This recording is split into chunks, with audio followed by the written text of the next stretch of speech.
За бүгдээрээ сайн байцгаана уу? За өнөөдрөөс дахиад уулзж байгаадаа баяртай байна. Хамтдаа залбираад тэгээд семинараа эхэлцгээе. Биднийг хайрладаг Бурхан минь баярлалаа. Бурхан таны тухай мэдэхгүй өдийг өрсөн боловч энэ удаа Библиэр дамжуулаад таны тухай таньж мэдэх энэ боломжийг өгч байгаад баярлалаа. Толгой өхийн залбирж байгаа хүн нэг үржлэн Бурхантай хамт байж удирдах өгөөрэй. Энэ семинарын үгийг Бурхан таны үгийг илүү сайн ойлгож ухаарахад минь та тусалж удирдах өгнө. Хүн нэг үржлэн Бурхантай сахиж хамгаалж өгөөрэй. Семинарын эхлэлээс төгсгөл хүртэл Бурхан тань даатгаад биднийг хайрладаг Есүс Христийн нэрээр залбирлаа. Амин. За, хамтдаа Библиэс нэг ишлэл уншаад эхэлцгээе. За, Иохан 4-ийн 24-р ишлэл байна. Та бүхэнд харагдаж байна уу? За, хамтдаа уншицгаая. Та нар мэдэхгүй юмд мөрөгдөг бол бид мэддэг юмдаа мөрөгдөг. Тиймээс аврал юудэчүүдээс гарна. За, энэ дарах юм бол энэ Самарын Сухар гэдэг хотод амьдардаг байсан нэг эмэгтэй Есүс Христтэй уулзаад асууж байгаа юм асуулт гарч байгаа. Тэгээд тэр эмэгтэй юу гэж асуусан бэ гэхээр бид нар болохоор энэ ууланд мөргөж байна. Та нар болохоор Иерусалимд мөргөх ёстой гэж ярих юм аа. Аль нь зөв юм бэ гэж. Тэгээд тэр үед Есүс Христ хэлсэн байна. Та нар ууланд мөргөх үү, Иерусалимд мөргөх үү ингээд учраа олохгүй яваад байна. Тэгээ хаана мөргөх нь гэдгээсээ илүү чухал зүйл байна. Хаана юунд мөргөнө гэдгээсээ илүү чухал зүйл нь юу юм бэ гэхээр тухайн мөргөж байгаа юм а мэдээд мөргөж гэнэ үү, юу ч мэдэхгүй мөргөж гэнэ үү гэдэг чинь илүү чухал юм а гэж ингэж хэлсэн. Тэгээ Есүс Христ хэлсэн байна. Та нар бол юу ч мэдэхгүйгээр энэ ууланд очиод мөргөждгөө. Бид нар бол Иерусалимд мөргөл үлдэж байгаа зөв гэдгээ мэдж байгаа учраас тэнд очиод мөргөл үлддэг юм а гэж ингэж хэлсэн байна. Тэгээ бид нар мэддэг юмдаа мөргөж байгаа учраас энэ аврал гэдэг юм юудэчүүдээс ирэх юм а бидний зөв юм а гэж ингэж хэлсэн байна. Яг үүнтэй адилхан өнөөдөр ч гэсэн олон хүмүүс байна л да. Бүгдээрээ л ямар нэгэн зүйлд ингээл мөргөж яадаг. Зарим нь Христэд итгэж байна, зарим нь Буддад итгэж байна, тийм ээ. Зарим нь Мухаммедэд итгэж байна, зарим нь олон янзын ийм шашнуудад итгэж байна. Би мөргөдөг юмтаа, би итгэдэг юмтаа гэж.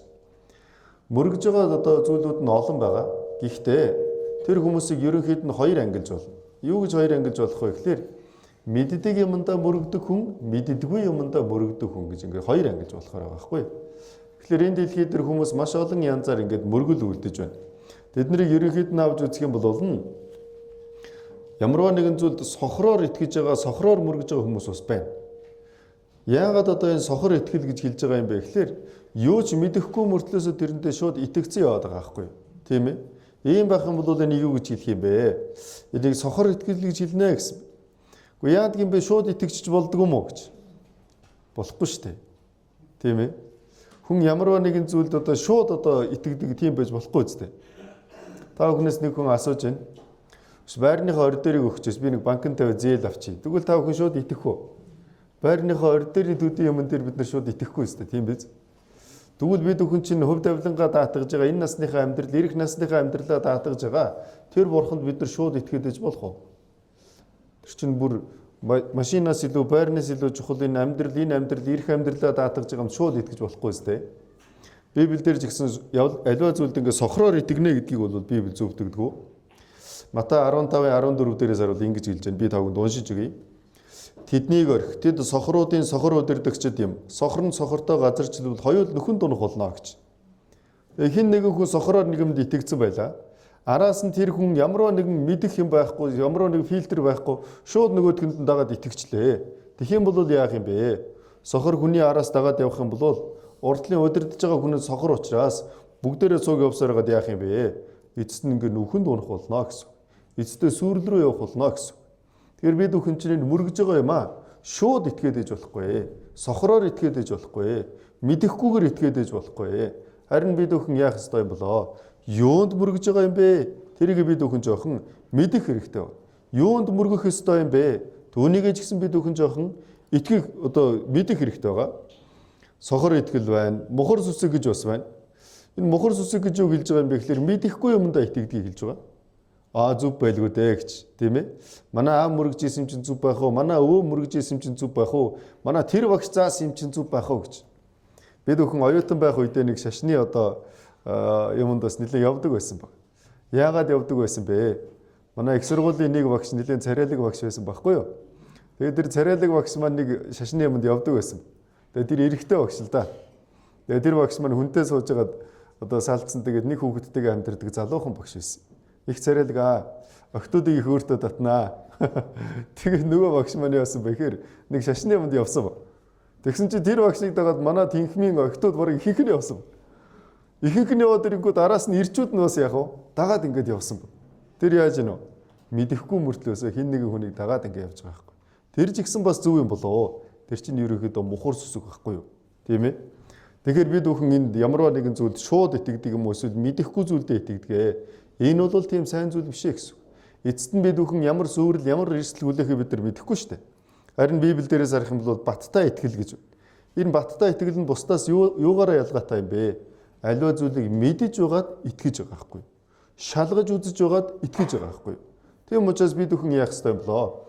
Энэ итгэж байгаа, тийм ээ, үнэмшиж байгаа, дагаж байгаа, сүсэглэж байгаа энэ зүйлээ бид бүхэн жоохон шалгаж үзэх хэрэгтэй. Тэгээ дээрэс нь мэдэх хэрэгтэй. Мэдсний үндсэн дээр бид бүхэн итгэнэ. Тэр нь хамгийн зөв зүйл ээ гэсэн. Тэгэхээр өнөөдөр бүгдээрээ яах юм бэ? Өнөөдөр бүгдээрээ энэ өчигдрөөс эхлээд ярьсан энэ Библи гэдэг ном үний юм байна. Бурхан нэрээ байдаг юм байна. Энэ тал дээр өнөөдөр бид бүхэн бүгдээрээ баримт нотлогон дээр тулгуурлаад бүгдээрээ жоохон мэдэж авцгаанаа. Тэгээ энэ баримтыг нь би та бүхэнд хэлнэ. Тэгээ та бүхнээс бас нэг хүсэх ганцхан зүйл байна. Тэр юу вэ? Та бүхнийг жоохон шудраг байгаасаа гэж хүсэж байна. Ойлгогдож байна уу? Хэцүү биш ерөөсөө. Үнэн байвал нь хүлээн зөвшөөрч чаддаг шудраг байгаасаа гэж хүсэж байна. Дуулал 36-гийн 9-өөс 10 дугаар ишлэл байна. За бүгдээрээ хамт уншийе. Танд амийн ундраг бий. Таны гэрэл гэгээнтэл бид гэрэл гэгээг хардаг. Таныг таньж мэдэгчдэд инэрл хайраа үргэлжлүүлэн чиг шудраг зүрхтэнд зөвхт байдлаа хүртээгэж. Таныг таньж мэдэж байгаа хүмүүст инэрл хайраа үргэлжлүүлээч гэж. Бурхныг мэдэж байгаа хүнд юу байдаг юм бэ? Бурхны инэрл, бурхны хайр байдаг юм аа. Тэгээ дээрэс нь Бурхны тухай мэдэх үедээ хүн жоохон шудраг байх хэрэгтэй. Үнэн байх юм бол үнний талд нь зогсож чаддаг. Үнэн байх юм бол хүлээн зөвшөөрч чаддаг жоохон шудраг зүрх сэтгэлтэй байх хэрэгтэй гэсэн. Тэгэхээр та бүхнээс хүсэж байгаа зүйл нь юу юм болоо? Жоохон шудраг байгаасаа гэж хүсэж байна. Тэгэхдээ та бүхэн өөртөө дотроо зүрх сэтгэлдээ жоохон шудраг байгаасаа гэж хүсэж байна. Тийм ээ? Үнэн болвол нэрээ тийм юм байна штэ. Хүлээн зөвшөөрч чаддаг, өөр төрөө тусгаж авч чаддаг тийм шудраг байгаасаа гэж хүсэж байна. За өчигдөр бас бид бүхэн уншсан. Эхэнд бурхан тэнгэр ба газрыг бүтээжээ гэж. Өнөөдөр бүгдээрээ юуны тухай үзэх юм болоо? Энэ хүн төрлөختний түүхийн анхан үеийн үйл явдлуудын тухай үзэх гэж байна. Библиэрээс харахад бурхан эхний өдөр гэрлийг бий болгосон гэж. Хоёр дахь өдөр бурхан окторгуйг бий болгосон гэж. Тэгээ гурав дахь өдрөөс нь яасан бэ? Хуурай газар болоод их газрыг хооронд нь салгасан. Тэгээд энэ дээрээс тэнд нь бурхан өвс нөгөө ургамлыг бүгдийг нь бүтээсэн гэж.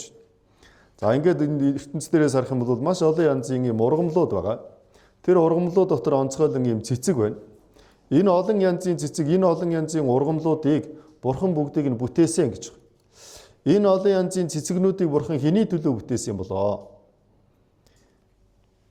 Библийн Исая номон дээрээс харах юм бол оршин суугчтай болгохоор бурхан бүтээсэн гэж. Тэгэхээр энэ тэнгэр газар болоод энэ бид бүхний амьдарч байгаа энэ бүх орчин энийг хэний төлөө бурхан бүтээсэн юм болоо? Өөрийнхөө дүр төрхөөр бүтээсэн хүнийхээ төлөө бурхан энэ бүх зүйлийг бүгдийг нь бүтээсэн. Энэ цэцэгнүүдийг харах юм бол бид бүхэн үнэхээр одоо тийм гоё мэдрэмж төрж байгаа. Цэцгийн дэлгүүр рүү орох юм бол хичнээн ууртаа хүн орсон ч гэсэн тэнд очиж баг зэрэг ингээд тайвширч байгаа. Тийм ээ. Тэг ингээд цэцэгнүүдийг харах юм бол ямар гоё юм бэ гэсэн юм мэдрэмж төрдөг ба. Энэ цэцэгнүүдийг бурхан хэний төлөө бүтээсэн болоо? Энэ цэцэгнүүдийг бурхан хүний төлөө бүтээсэн ба. Өөрөөр хэлбэл энэ зууж байгаа та бүхний төлөө бурхан бүтээсэн ба. Зарим нь бодож иж магадгүй үгүй наа цэцэгнүүдийг чинь мал амьтны төлөө бүтээсэн штэ гэж. Мэдээж энэ цэцгийг харах юм бол мал амьт иддэг л дээ. Тийм ээ. Тэгэхдээ хүн энэ цэцгийг харах юм бол гоо сайхныг мэдэрч штэ. Ямар мал амьтан тийм ээ. Одоо жишээ нэг бух байлаа гэж бодъё л да тийм үү. Нэг сайхан цэцэг хараад өө ямар гоё цэцэг вэ. Муу халзан үнэндээ аваач өгөх юмсэ гэж боддог. Тийм бух байх уу? Байхгүй ш тийм ээ. Нэг одоо ямаа явж ирсэн л энэ ямар гоё цэцэг вэ? Энэ манайхан ягаад надад тийм цэцэг өгөхгүй байна гэл. Тэгж боддог ямаа байхгүй өстэй тийм ээ. Нохоо мохоо тэрийг хараад тийм гоё мэдрэх үү? Мэдрэхгүй шүү дээ. Хүн зөвхөн тэндээ сайхныг мэдэрч шүү дээ. Яагаад вэ? Энэ бүх зүйлийг бурхан хүний төлөө бүтээсэн байхгүй юу? Энийг хараад гоо сайхныг мэдрээ гэж. Сайн сайхан зүйл байдгаа. Түүнийг мэдрээрэй гэж. Тийм ээ. Цэцэгнүүдийг үргэлжлүүлээд хараад байвал гоё явах тийм. За бүгдээр хамтдаа нэг бичлэгээр цэцэгний тухай нэг жоохон харцгаая. Маш олон янзын юм цэцэгнүүд байгаа.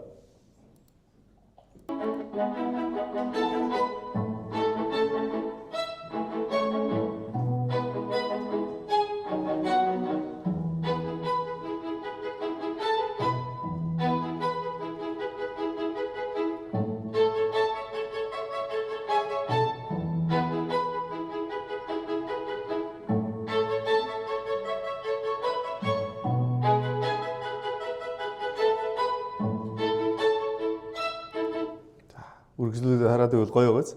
За ийм гоё цэцэгнүүдийг бурхан хэний төлөө бүтээсэн болоо? Хүний төлөө бүтээсэн гэж. Үүний дараа бурхан бас юу бүтээсэн болоо? Янз бүрийн ургамлуудыг бурхан бүтээсэн. Тэр ургамлууд дотор бас юу байгаа вэ? Янз бүрийн жимснүүдийг ч гэсэн бас бурхан бүтээсэн гэж. Энэ жимснүүдийг ч гэсэн бурхан хэний төлөө бүтээсэн болоо? Хүмүүсийн төлөө бүтээсэн баг. Энэ юу вэ? Ари амарх юм асуугаад байна уу? За. Энэ одоо банан тийм ээ. Ийм олон янзын ийм жимснүүд байна. Ийм олон янзын жимснүүдийг бурхан хэний төлөө бүтээсэн болоо? Энийг бурхан хүний төлөө бүтээсэн байна. Хүний төлөө. За та бүхэн банан дуртай юу? Банан дуртай юу? За. Энэ одоо бананыг бурхан хэний төлөө бүтээсэн юм бэ? Энийг бурхан хүний төлөө бүтээсэн гэж. Та бүхэн банан дуртай чинь оройн хоолнд банан өгвөл гоё. Гоё тий. Маргааш өглөөний цайнд банан өгвөл ямар вэ? За өдөр банан өгнө, орой банан өгнө. Тэгвэл яах вэ? Дуртай хэвээрээ юу?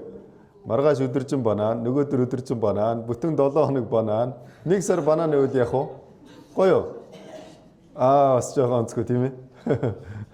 Тэгэхээр энэ сармагчин гэдэг амьтан байна шүү дээ. Өнөөдөр банан, маргааш банан, 7 хоног банан, бүтэн сар банан нөхөд сармагчин маш аз жаргалтай идээд л байдаг гэж. Тэгвэл хүнд игдэх үү? Тийм учраас бурхан яасан бэ? Ийм олон төрлийн жимсийг бүтээсэн байхгүй юу? Уйдахгүйгээр идэрэй гэж. Тэгээ улиралд нь тохирсон. Цаг агаарт нь тохирсон. Яг одоо тухайн орчинд нь тохирсон тийм жимснүүдийг бурхан өгсөн баг. Энэ жимснүүдийг ч гэсэн бурхан хэний төлөө бүтээсэн болоо? Хүний төлөө бүтээсэн баг. За үүний дараа бурхан юу бүтээсэн бэ? Гэрэлтүүлэгчдийг бүтээсэн гэж. Нарыг бүтээсэн, сарыг бүтээсэн, гэрэлтүүлэгчдийг бурхан бүтээсэн. Түүний дараа аливаа амьд амьтдыг ч гэсэн бас бурхан бүгдийг нь бүтээсэн. За далаад байгаа амьтдыг ч гэсэн бурхан бүтээсэн байна. Энэ далаад байгаа амьтдыг ч гэсэн харах юм бол үнэхээр гой өнгөтэй ийм загаснууд үнэхээр олон ба. Бид нар шинэ жилээр ийм гой даашин зоолох гэж зүдэрдэг үстэй. Тэгвэл энэ загаснууд зөвхөн төрөлхийн ийм гой даашинцтай байгаа байхгүй тийм ээ. Энийг хэн ингэж бүтээсэн бэ? Бурхан ингэж бүтээсэн ба. Тэгээ хамгийн сүүлд нь хэнийг бүтээсэн бэ гэхээр хамгийн сүүлд нь хүнийг бүтээсэн ба. Тэгээ хүнийг бүтээхдээ бурхан яасан бэ гэхээр тийм ээ. Тоос шорооноос хүнийг бүтээгээд тэгээд амин амьсгалыг хамраар нүлээж оруулсан. Тэгээд хүн амьд бийт болсон ба. Өөр ямар ч зүйлийг бурхан өөрийнхөө дүр төрхөөр бүтээгээгүй ганцхан хүнийг өөрийнхөө дүр төрхөөр бүтээсэн ба. Тэгэхээр ганцхан хүн юу вэ? Бурханы дүр төрхийг дуурайсан сүнстэй. За тэгээд эндээс харах юм бол тэр хүнийг бурхан бүтээгээд хаана амьдруулсан бэ? За энэ төгсгөл хэсэг дээрээс наруул эзэн бурхан дорн зүгт Эденд цэцэрлэг тариад уралсан хүнээ тэнд авчирч тавьжээ гэж. Тэгээ бурхан хамгийн анхны хүнийг бүтээгээд амьдруулж байсан газар нь хаана юм бэ? Эден гэдэг нэртэй цэцэрлэг юм аа гэж. За тэгэхээр энэний эцэстээ юутай холбогдож байгаа юм бэ? Бид бүхэн ер нь сармагчны үр удам юм уу? Эсвэл хүн явсаар байгаад өнөөдөр үдий зэрэгтэй хүрвүү гэдэг ийм асуултанд хүрж байгаа. За өнөөдөр дэлхий дээр нэг 8 тэрбум орчим хүн байгаа тийм ээ. Цаг хугацааг ухраах юм бол хүн амын тав цөөрнө. 7 тэрбум болно, 6 тэрбум болно тийм үү? Дахиад ухраах юм бол дахиад цөөхөн болно. Дахиад ухраах юм бол дахиад цөөхөн болно. Дахиад ухраавал бүр илүү цөөхөн болно. Тэгээд явсаар хагаад хамгийн анхны хүн гарч ирэх юм уу? Эсвэл сармагчин гарч ирэх юм уу? Хувьслын үрдэн болох одоо шимпанзе гарч ирэх юм уу? Эсвэл бурхны бүтээсэн гэж байгаа хүн гарч ирэх юм уу? За 1992 онд дэлхийн хүн ам 5.4 тэрбум, 75 онд 4 тэрбум, 30 онд 2 тэрбум, 1850 онд 1 тэрбум, 1650 онд 500 сая. Манай эртний өмнөх 1-р зууны үед бол дэлхийн хүн нийлээд 200 сая орчим байсан гэж байна. Ингээ ухраагаад авах юм бол яах вэ? Хүмүүсийн тоо бүр илүү цөөр шүү дээ. Тэгээ явсаар гад хамгийн анхных нь юу гарч ирэх вэ? Хүн гарч ирэх үү, шимпанзе гарч ирэх үү?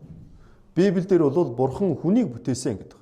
Бидний сургуульд сурснаар бол шимпанзе байсан гэж яриад байгаа. Тэгвэл аль нь зөв юм бэ гэдгийг өнөөдөр бүгдээрээ бодож үзцгээе. За. Тэгээд яасан бэ? Хамгийн анхны хүнийг бурхан эдийн цэцэрлэгт амьдруулсан байгаа.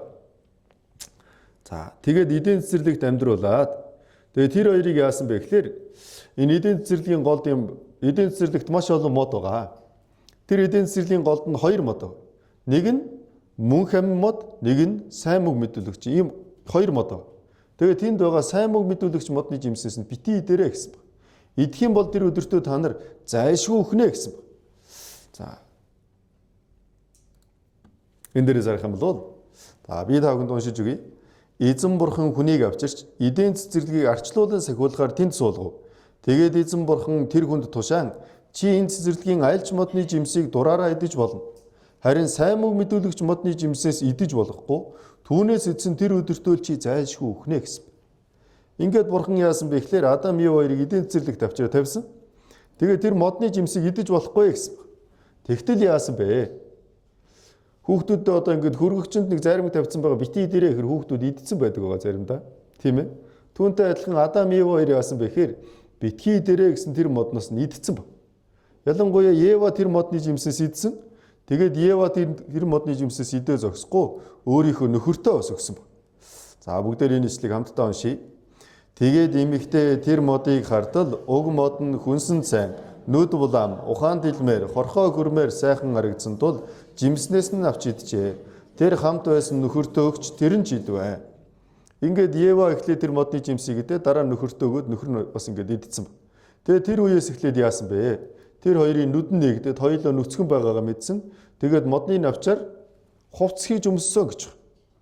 Тэгээд тэр үед бурхан тэр хоёрыг дуудсан байгаа. Хаана байна гэж.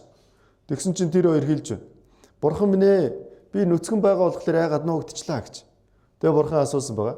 Чамайг нүцгэн байгааг чамд хэн хэлсэн юм бэ? Чи нөгөө идэж болохгүй гэсэн модны жимсээс идсэн үү гэж. Тэгээд эхнэр маань идгээд идчихлээ гэж. Тэгээд яасан бэ? Тэгээд Адам Ев хоёр эдийн цэцэрлэгээс хөөгдсөн ийм үйл явдал болсон ба. За үүнтэй холбоотой бас бүгдээрээ нэг бичлэг хамтдаа төр харцгаая.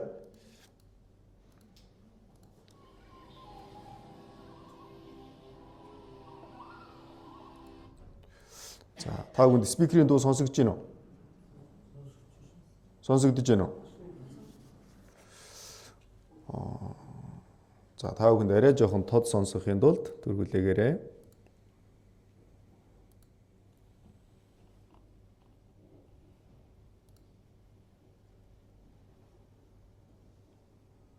Connected. Яа. Манайд бас яг юм дуу гардаг шүү дээ.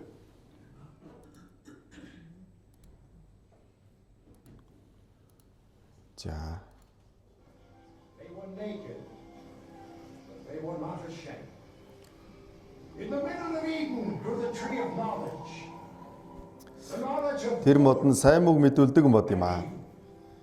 Эзэн бурхан Адамд айлдахдаа чи энэ цэцэрлэгийн альж модноос идэж болно. save one. Харин сайн мөг мэдүүлэгч модны жимсийг идэж болохгүй. Жимсийг нь идэж болохгүй. Хэрэг идвэл гарцаагүй өөхөх болно. Энэ цэцэрлэгийн бүх амьтдын дотроос In the garden, могоо хамгийн залтай амьтан байжээ. Еваг уруу татаж эхэлсэн. eat of the, Мэргэн ухааны модноос идсэн ч өөхөхгүй. you won't die, Харин ч илүү ихийг мэдэх болно. and you'll be Яг бурхантай адил. yourself, knowing Сайн мөг мэдэх чадaltaй болно.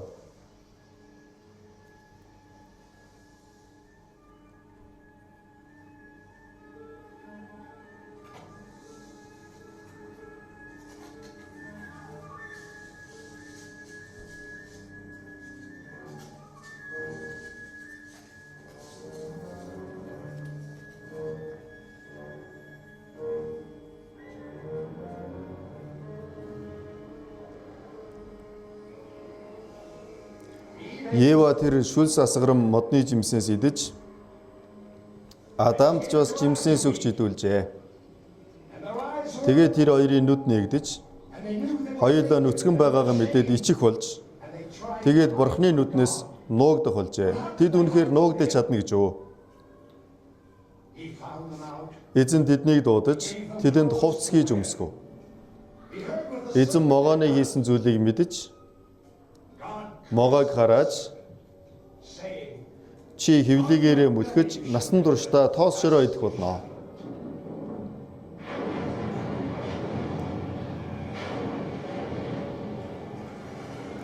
Адам Ева хоёрыг эдийн цэцэрлэгээс гарган явуулжээ.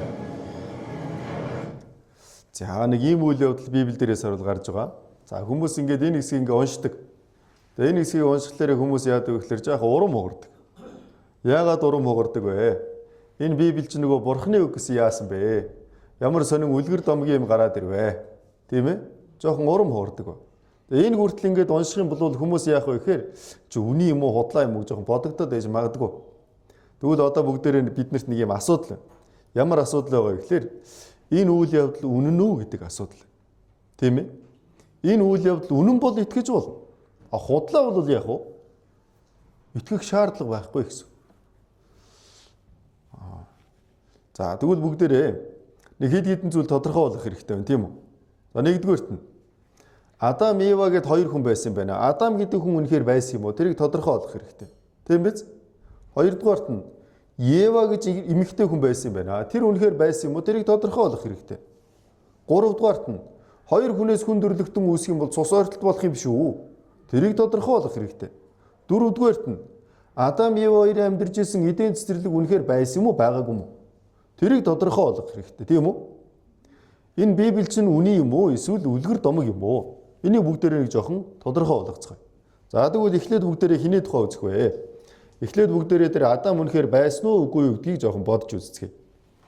За бид нар бүгдээрээ энэ одоо сүүлийн үед генетикийн шинжилгээ ухаан хөгжиж байгаа.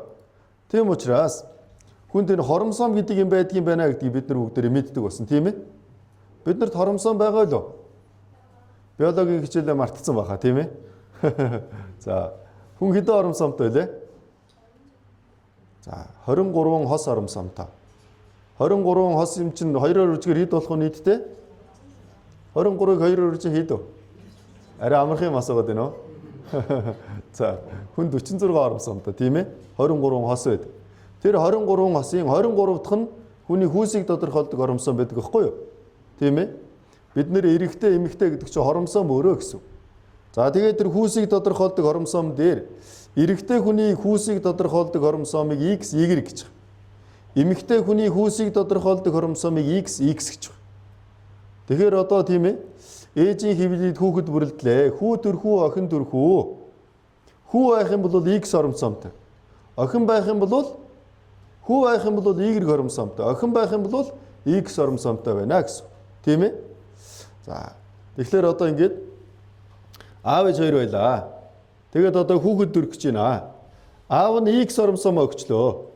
Тэгэх юм бол ээжид өгийгээд ч өөр юм байхгүй. X л байгаа. Тийм биз? За. Дээхэн үед манад одоо нөгөө ардчлал гарсны дараа дэлгүүрт одоо давснаас өөр юм байхгүй тийм дэлгүүрүүдээс нэлээ олон байсан гэж байгаа шүү дээ. Өгийгээд өөр юм байхгүй давслаа. Тэрнтэй адилхан эмэгтэйчүүдэд яах вэ? Хүүхэдээ өгийгээд өөр юм байхгүй угаасаа. X-ээс өөр юм байхгүй. Харин аавд бол сонголтоо. За аав нь X өгчлөө, ээж нь тэгвэл өөр өгийгээд өөр юм байхгүй X-эл өг. Тэгвэл X буюу охин бол. Аав нь Y-гээ өгчлөө. Тэгвэл ээж бас юугаа өгөх үү? X-эл өг. Тэгвэл X-Y гээд хүү болно гэсэн. За аав дахиад X өглөө, ээж дахиад X-ээс өөр юм байхгүй. Тэгэхээр охин. Аав Y-гээ өглөө, ээж дахиад X-ээс өөр юм угаасаа байхгүй. Тэгвэл X-Y гээд юу болох вэ? Хүү болох нь шүү дээ. За тэгэхээр эрэгтэй хүүхэд төрөх үү, эмэгтэй хүүхэд төрөх үү гэдгийг аав нь шийдэх үү, ээж нь шийдэх үү? Аав нь шийдэх нь вэ шүү дээ. Ойлгож байна уу? Тэгээд намайг гал голомт залгуулах хүү төрүүлж өгсөнгүүгээд ихнэрлүүгээ уурлаад ах шаардлага байхгүй шүү дээ. Тийм биз дээ? Өөрөөс нь л болж байгаа байхгүй юу? Баяраа өөрөө альтраа унцсан байлээ штэ гэдэг шиг өөрөө л X өгсөн байхгүй юу? Тийм биз? Тийм. Тэрэн шиг юу гэсэн үг вэ гэхээр бүх эрэгтэй хүнд юу байдаг вэ гэхээр Y хоромсон байдаг гэсэн. Ойлгож байна уу? Хүү нь эрэгтэй хүн шүү дээ. Тэгэхээр Y хоромсон ба. Аав нь өөрөө эрэгтэй хүн шүү дээ. Y хоромсон ба. Тэгэхээр энэ бүх эрчүүдэд юу байна вэ гэхээр Y хоромсон байна. Ойлгож байна уу? За. Би ах トゥ хоёлоо байхгүй юу? Манай дүү эрэгтэй хүүхэд байдаг. Аав маань хоёуланд нь Y хоромсон ба гэсэн. Би дахиад хоёр хүүтэй. Бас тэгээд хоёр удаа яасан байна уу? Y-гээ өгсөн байгаа байхгүй юу? Ойлгож байна уу? Тэгэхээр энэ бүх эрчүүдэд юу байна вэ гэхээр Y хоромсон байна гэсэн. Тэгээд хүн төрлөختөн яасан бэ гэхээр энэ Y хоромсомыг судалсан байхгүй юу? Судлаад байсан чинь яасан бэ гэхээр нэг эрэгтэй хүнээс бүх Y хоромсом тарсан байна гэдэг энэ судалгааны үр дүн гарсан. Тэгэхээр энэ юу гэсэн үг вэ гэхээр хүн төрлөختөн хамгийн анх нэг эрэгтэй хүнээс үүссэн байна гэдэг нь батлагдаж байгаа байхгүй юу? Библиэлд болохоор Адамаас үүссэн гэж хэлсэн. Эрэгтэй эмэгтэй хоёр хүнээс. Тэгэхээр энэ Библийн бичээс яаж гинөө? Таарж байна шүү дээ. Шинжлэх ухаантай. За ингээд бүх ирчүүдэд юу байгаа вэ? Y хоромсон ба. Өөнийг үндэсний газар зүйн сувгаас судалсан ба. Түүнтэй холбоотой мэдээ төр харцгаая.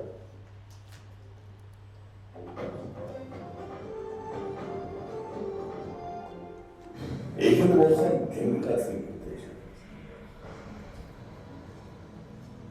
Тэгээд өөрсдийн төлөвлөгөөг барайсан хүний бүтээцээ хийнэ. Түүний Библиэд Адам гэдэг үг тэрээр бүхэн төлөвлөний бидний удамшлын гэрэл Адамын талаар бичсэн байна. Хоромсон бэлтээ мэдээс хараад дэлхийн бүх хэрэгтэй хүмүүс нэг үндэстэй нэг хүмүүс гаралтай. Хацралтаар таарч байгаа энэ Библи бол биологийн шинжлэх ухааны сижүүлж Адамыг замдаа.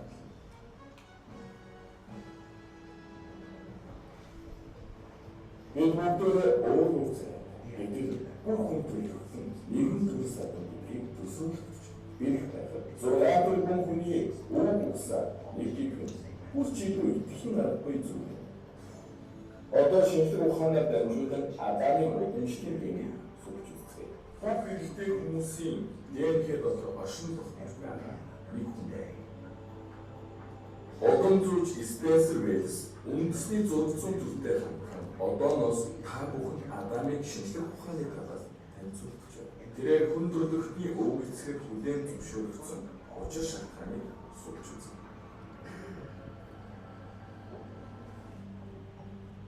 Энэ шинжлэх ухааны асуудал хийгдэж нөгөө талаараа шашин шатлал Библийн бичсэн.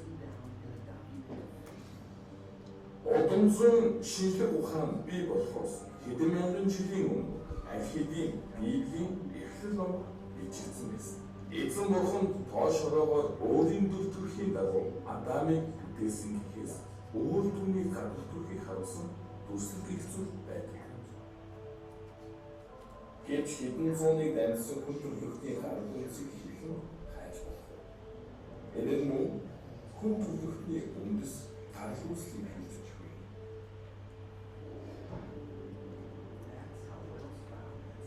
Энэхүү судалгаагаар дамжуулан 16 сая ирчүүд хоорондоо үеийн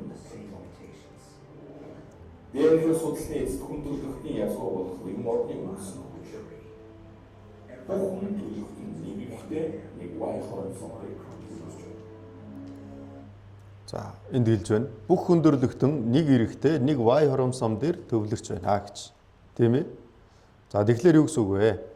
Бурхан хамгийн анхны эрэхтэй эмэгтэй хоёр хүнийг бүтээлээ гэж. Шинжлэх ухаан хөгжиж явсараад энэ ийгэрэг хоромсом чинь зөвхөн эрэхтэй хүнд байдаг юм байна.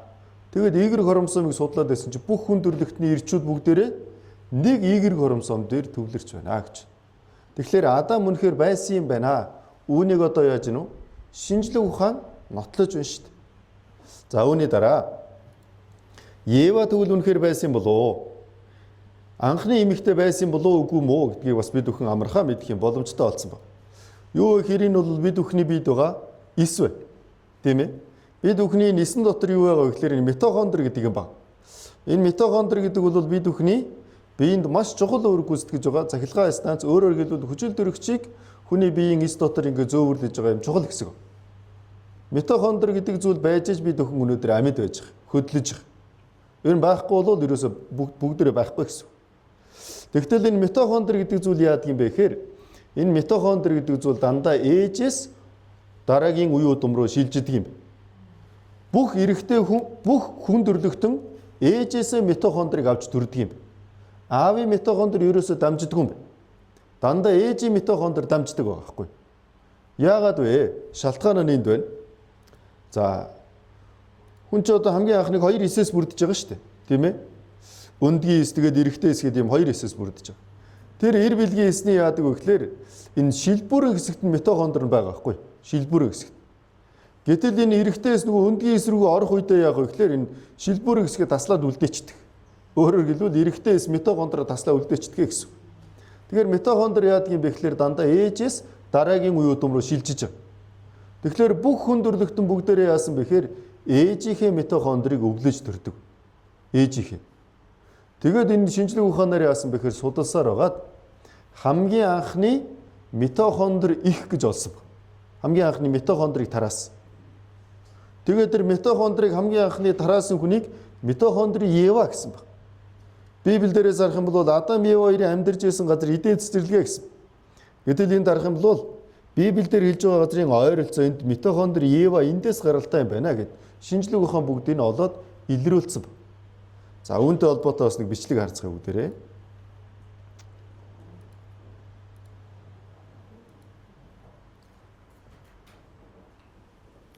Энэ удаа бүгдээрээ шинжлэх ухааны хүрслийн бичээр дэлхийн бүхэн мэдийн хэлийг судалсны үндсээр орж мэдсэн нэг эмэгтэй буюу митохондрийг үүсгэж анхны их Евагийн тухай болсон. Хүний эмхийг 99.5% нь эсийн бомб агуулсан. Кодлогдсон мэдээлэл бүхий эдгээр гений хэсгийн хүний биеийн үзэг багж байна. Өөрөөр хэлбэл хүний биеийн зураг төслийг хийж байна. Бид энэхүү ДНХ-ийн тийм хагасыг нь ээжээсээ нөгөө хагасыг нь ааваасаа үүддэг. Гэвч хоорондоо нийлүүл байдаг учраас яг хинээс нь үссэн бэ гэдгийг мэдэх. Харин митохондрийн ихч энэ ДНХ-ийн төсөв. Энэ нь эсийн бомбын гадна тал байлдаг ба бидний бид гарцаагүй эрэгтэй нэрийг хангагч бичил станц юм. Эсээс илүү жижиг.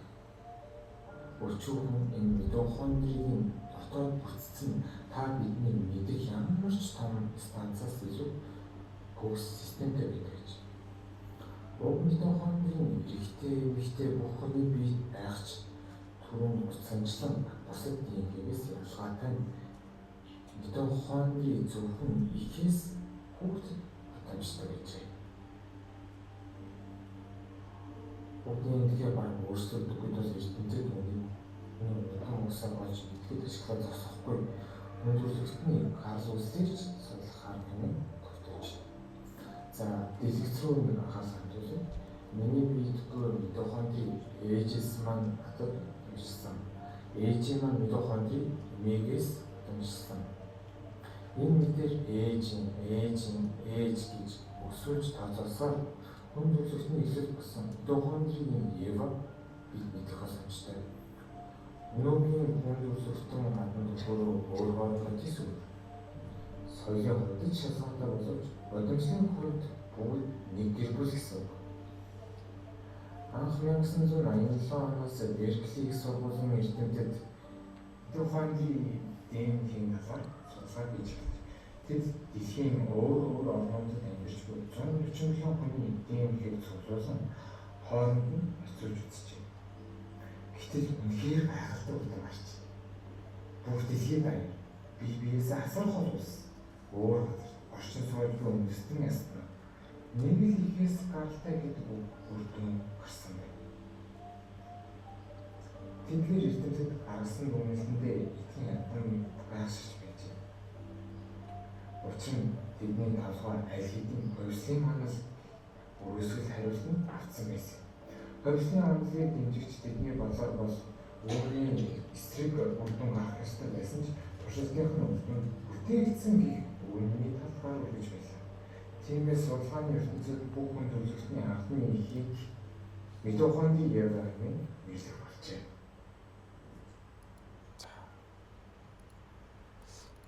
За энэ дээрээс харсан чинь юу гэж байна вэ? Анхны ихийг митохондрийн Ева гэдэг болсон гэж тийм ээ. Тэгээ бидний биед байгаа бүх хүмүүсийн биед байгаа энэ митохондрийн хинээс ирсэн юм бэ? Ээжээс маань ирсэн ба. Энд байгаа эрчүүдийн нэг азгүй юм нь юу вэ гэхээр митохондрио дамжуулж чаддаг. Тийм ээ. Яагаад вэ? Эхнэрийн митохондри явцдаг.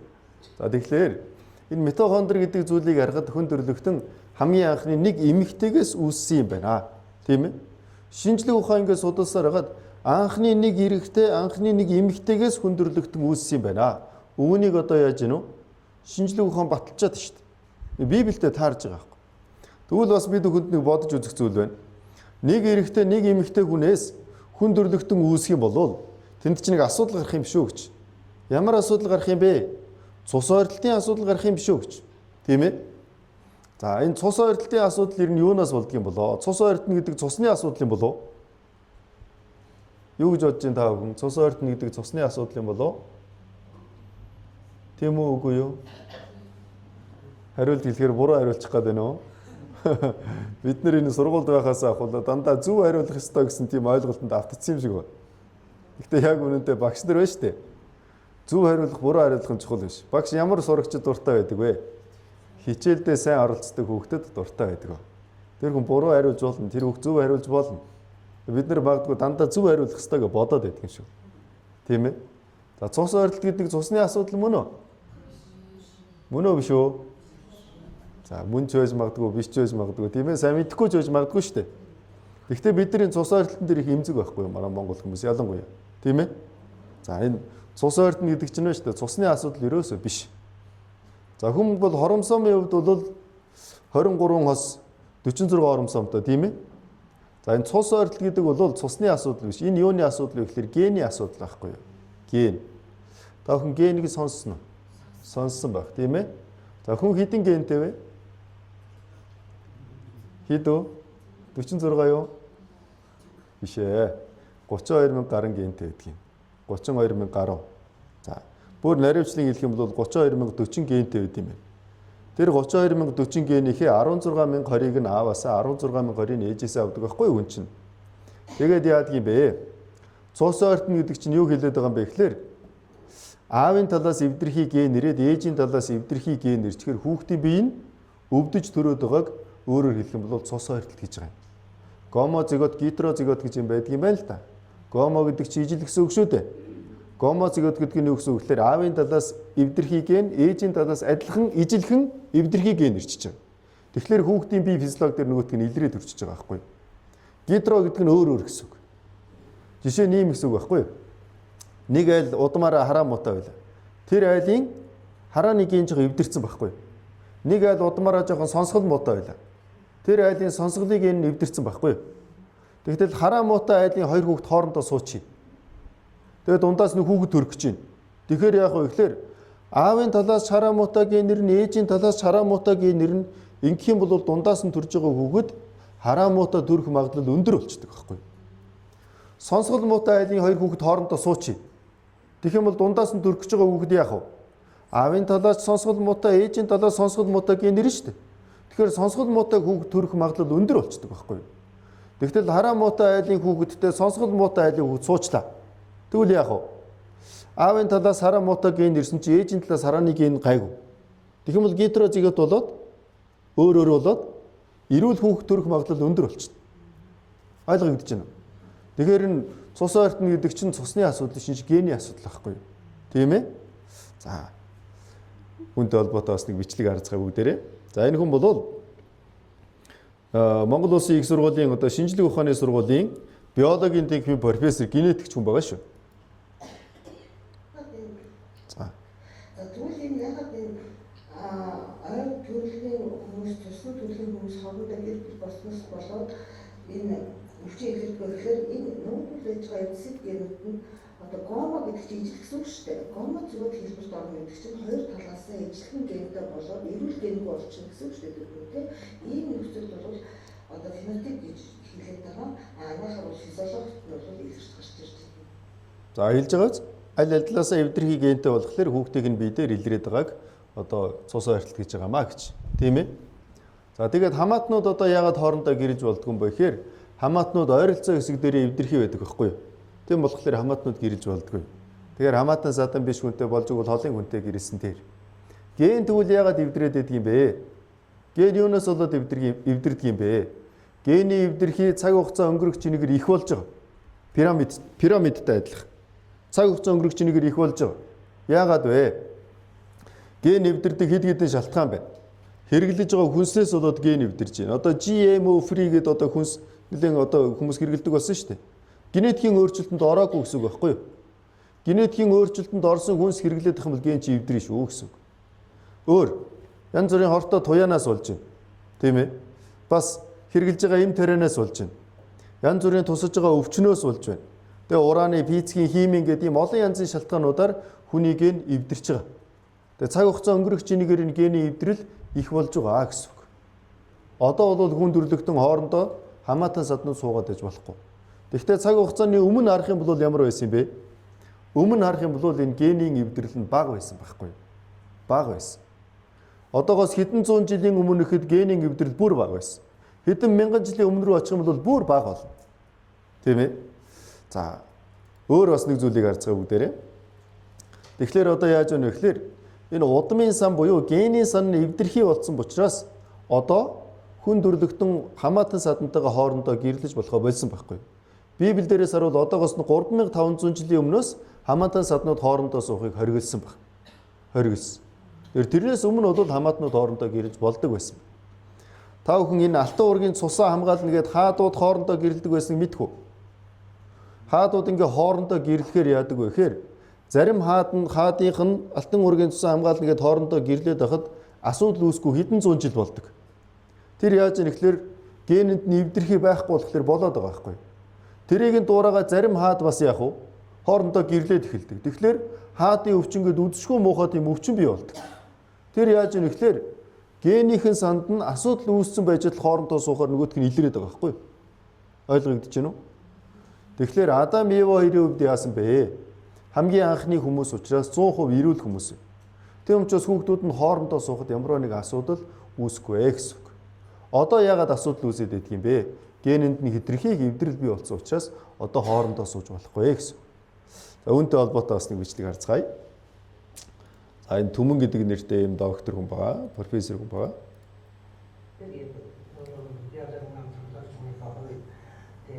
Яг үгтэй чинь цусвал зүгээр яг олон доктор ярьж юм та. Хэрвээ тухайн одоо удмын сан. За та бүхэн анхаарал сонсоорой. Энэ хүн эхлээд удмын санд нь асуудал байвал яадгийн гэдгийг ярьж байгаа. Дараа нь удмын санд нь асуудал байхгүй л яадгийн гэдгийг ярьж байгаа шүү. Дефект байсан бол хэрвээ тэр хоёр одоо мэдээ харамдаа одоо тэр удмаас харамдаа гэрэлсэн бол тэрний одоо юу бол тэр өвчин үүсгэгч гэдэг юм одоо энэ одоо тэр юу байлаа тахирч магадгүй өндөр арай өндөр болдог гэж ингэж ярьж энэ нь өндөр бол одоо нэгний шаханд ажигцны одоо гамцыг фитэр зэрэг гэж юу гамцыг одоо ямар байх вэ хэрвээ тэдний ямар ч одоо одны тийм өвчин байхгүй байсан бол тэр хичнээн тийм байсан ч гэлээсэн одоо тийм ямар шинээр өвчин үүссэн гэсэн тийм асуудал байхгүй байдаг. Энэ дээр бол яг нь ерөнхийдөө хүмүүс судлалын шинжилгээ програм энэ хүний одоо генетикийн шинжилгээ програмд ер нь Европын хаадууд бол дандаа нэгдүгээр хоёрдугаар үеийн одоо тийм ээ үеийг хоорондоо суугаад энэ Европын одоо тэр чигээр тэр том улсыг одоо Испани, Франц, Герман, Англи, Машин, Герман, Австрали гэдэг одоо бүгдийн одоо юу яагаад төр улсыг өчсөн зүүн барьж зэрэг юм одоо байгаа. Орсын одоо Арманы ихэнх гэсэн тэр одоо гэр бүл болохтой ерөнхийдөө дандаа баруунаас бас өөрсдөө үеэлүүд болдгоосуудыг авч одоо гэрэлж ирсэн. Энэ нь тэгээд тухайн улс орнуудыг одоо эдийн засгийн хөгжиж явж байгаа тухайн үед одоо 17, 18, 19 зуунууд явж ирсэн. Энэ бол бас нэг 17, 18, 19 гээд 300-ны дөрш хоорондоо гэрлээд байхад улс орноо удирддаг мундаг хүмүүс байсан ба шүү дээ. Саяхныг тийм ээ. Энэ яагаад ингэж байна вэ? Удмын санаа нь эрүүл болохоор ингэж байна шүү дээ. За тэгэхээр энэ цус ойртол гэдэг чинь юуны асуудал юм бэ? Гений асуудал юм аа. Тэр дотроо ямар гений асуудал юм бэ? Эвдэрхий гений асуудал байхгүй юу? Тийм ээ. Одоо бол бид бүхний бид эвдэрхий гени олон болсон. Тийм учраас хоорондоо гэрлэж болохгүй. Гэтэ цаг хугацааны өмнө бол хэдэн зуун жилийн турш хоорондоо гэрлэх тохиолдлууд байсан. Яагаад вэ? Генийн эрүүл учраас. Тэгвэл Адам Ева хоёрын хувьд бол анхны хүмүүс учраас юу гэсэн үг вэ? Генийн 100% эрүүл учраас хоорондоо гэрлэхэд цус ойртолтын асуудал байхгүй гэсэн үг. Бас дээрэс нь хүн төрлөختөн хоёр хүнээс үүсэлтэй юм байна гэдгийг бид бүхний цус бас гэрчилж байна. Цус. За би та бүхэнд нэг хүн танилцуулъя. За энэ хүнийг хэн гэдэг хүн байна вэ? Карл Ландштейнер гэж хүн байгааз. За энэ хүн яасан бэ гэхээр 1930 онд биологийн салбарт Нобелийн шагнал авсан хүн байна. Нобелийн шагнал авсан. Энэ хүн яагаад Нобелийн шагнал авсан юм бэ гэхээр 1900-аад оны ихэнх үеэр энэ хүн цус чинь бүлэгтэй байдгийн байна гэдгийг олж нээсэн байхгүй юу. Тэгээ одоо бол бид хүний цус 4 төрлийн бүлэгтэй байдгийн байна гэдгийг мэдж байгаа тийм ээ. Энэ хүн 3 төрлийн бүлгийг нээсэн байгаа. Сүүлд нэгийг нэмээд ингээд 4 болсон байхгүй юу. Тэгээ энэ хүн яасан бэ гэхээр цусны бүлэг байдгийн байна. Бүлгийнхээ дагуу цус элбэлт хийх ёстой юм байна гэдгийг нээсэн. Түүний ачаар өнөөдөр маш олон хүн амин одоо аврагдаж байна. Тэр энэ хүн бол үнэхээр гавьяатай хүн. За тэгээд харах юм бол яадаг вэ гэхээр дэлхий дээр ерөнхийдөө нэг тийм 4 бүлгийн цус. Бид нар болохоор 1 2 3 4 хүчдэг тийм ээ. Олон улсууд бол O, A, B гэж байна. За тэгээ 3 дугаар бүлгийн дотор 2 дугаар бүлгийн дотор 2 дид бүлэг, 3 дугаар бүлгийн дотор 2 дид бүлэгтэй байдаг. За ингээд ерөнхийд нь харах юм бол яах вэ? 4 бүлгийн ийм цус байдаг байна. За 1-р бүлгийн цустай хүн бол нэлээд өөдрөг байх жишээтэй. 4-р бүлэг жоохон тийм юм шүүмжлэнгүй байж бас магадгүй гэж байна. Гэхдээ энэ бол 100% таардаг юм биш шүү. Тийм ээ. Би бас ингээд нэг ярьсан чинь миний их ойрын хүн бас 4-р бүлгийн цустай байж байгаа жоохон гомцсон. Гэхдээ 100% таардаг биш байгаа шүү. Гэхдээ ихэнхдээ бас иймэрхүү зүйлүүд байдаг. Иймэрхүү зүйл нийтлэг ажиглагддаг гэсэн. Тийм ээ. За харах юм бол 4-р бүлгийн жоохон тийм сөрөг талаас нь хардаг бол 1-р бүлэг нэлээд одоо жоохон өөдрөг байх ийм одоо хандлага бас байдаг гэсэн. Юутаач ингэс үг гэхээр хүн төрлөختөн өнөөдөр 8 тэрбум гаруй хүн байна. Энэ 8 тэрбум хүн 4 бүлгийн л цустай байдаг. Та бүхний дотор 5-р бүлгийн цустай хүн байна уу? Дэлхий дээр 5-р бүлгийн цустай хүн гэж байх болов? Байхгүй. Юу ч гэсэн хүн төрлөختөн 4 бүлгийн цустай байдаг. Тэгтэл энэ 4 бүлгийн цус яадаг юм бэ гэхээр энэ 4 бүлгийн цус 2 хүнээс хоёулаа гарч ирэх боломжтой байдаг. Адам Ева био бүлгийн цустай байх юм бол яах юм бэ? Тэгэх юм бол 4 бүлгийн цус бүгдээрээ гараад ир. Адам өвөг өгөөд Ева өгөх юм бол буюу 1-р бүлэг бол. Тийм ээ? За ингээд бол 2-р бүлэг болно. Био бол 3-р бүлэг болно. За тэгээд AB байх юм бол 4-р бүлэг болно гэсэн. Ингээ энэ 4 бүлгийн цус чинь бүгдээрээ яадаг юм бэхлээр 2 хүнээс бүгдээрээ гараад ирэх юм боломжтой байдаг.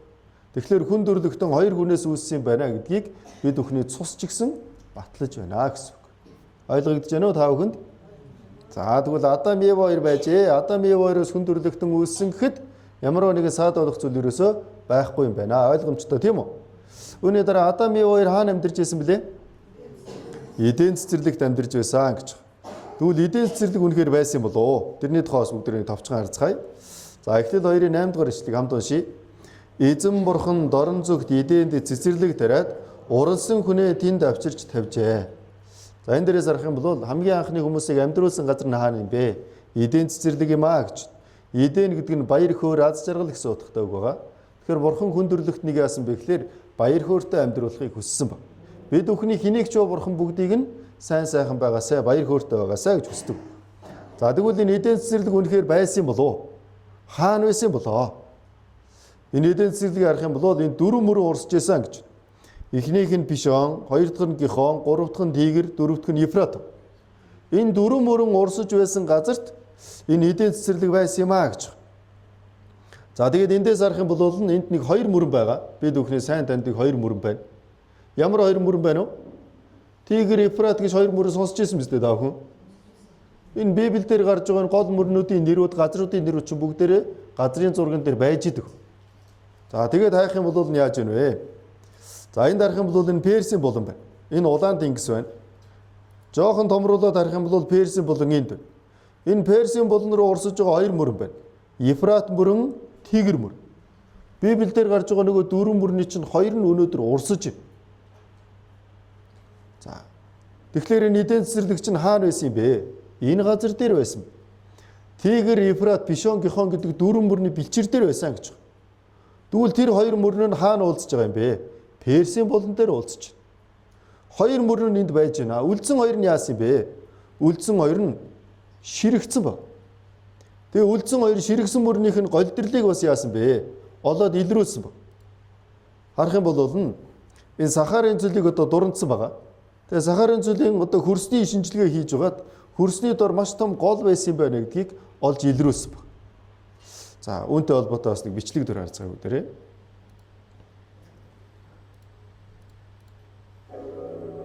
Цөлийн өргөн модон намгүн муур чамтай. Энэ газрын юу ч өөрчлөгдөхгүй мэт санагдаж байна.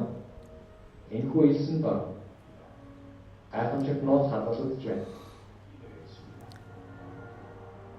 1981 он Колумбийн сансар судлалын төв 225 км өндрөөс энэхүү цөлийн онцгой нэгэн зургийг авчээ.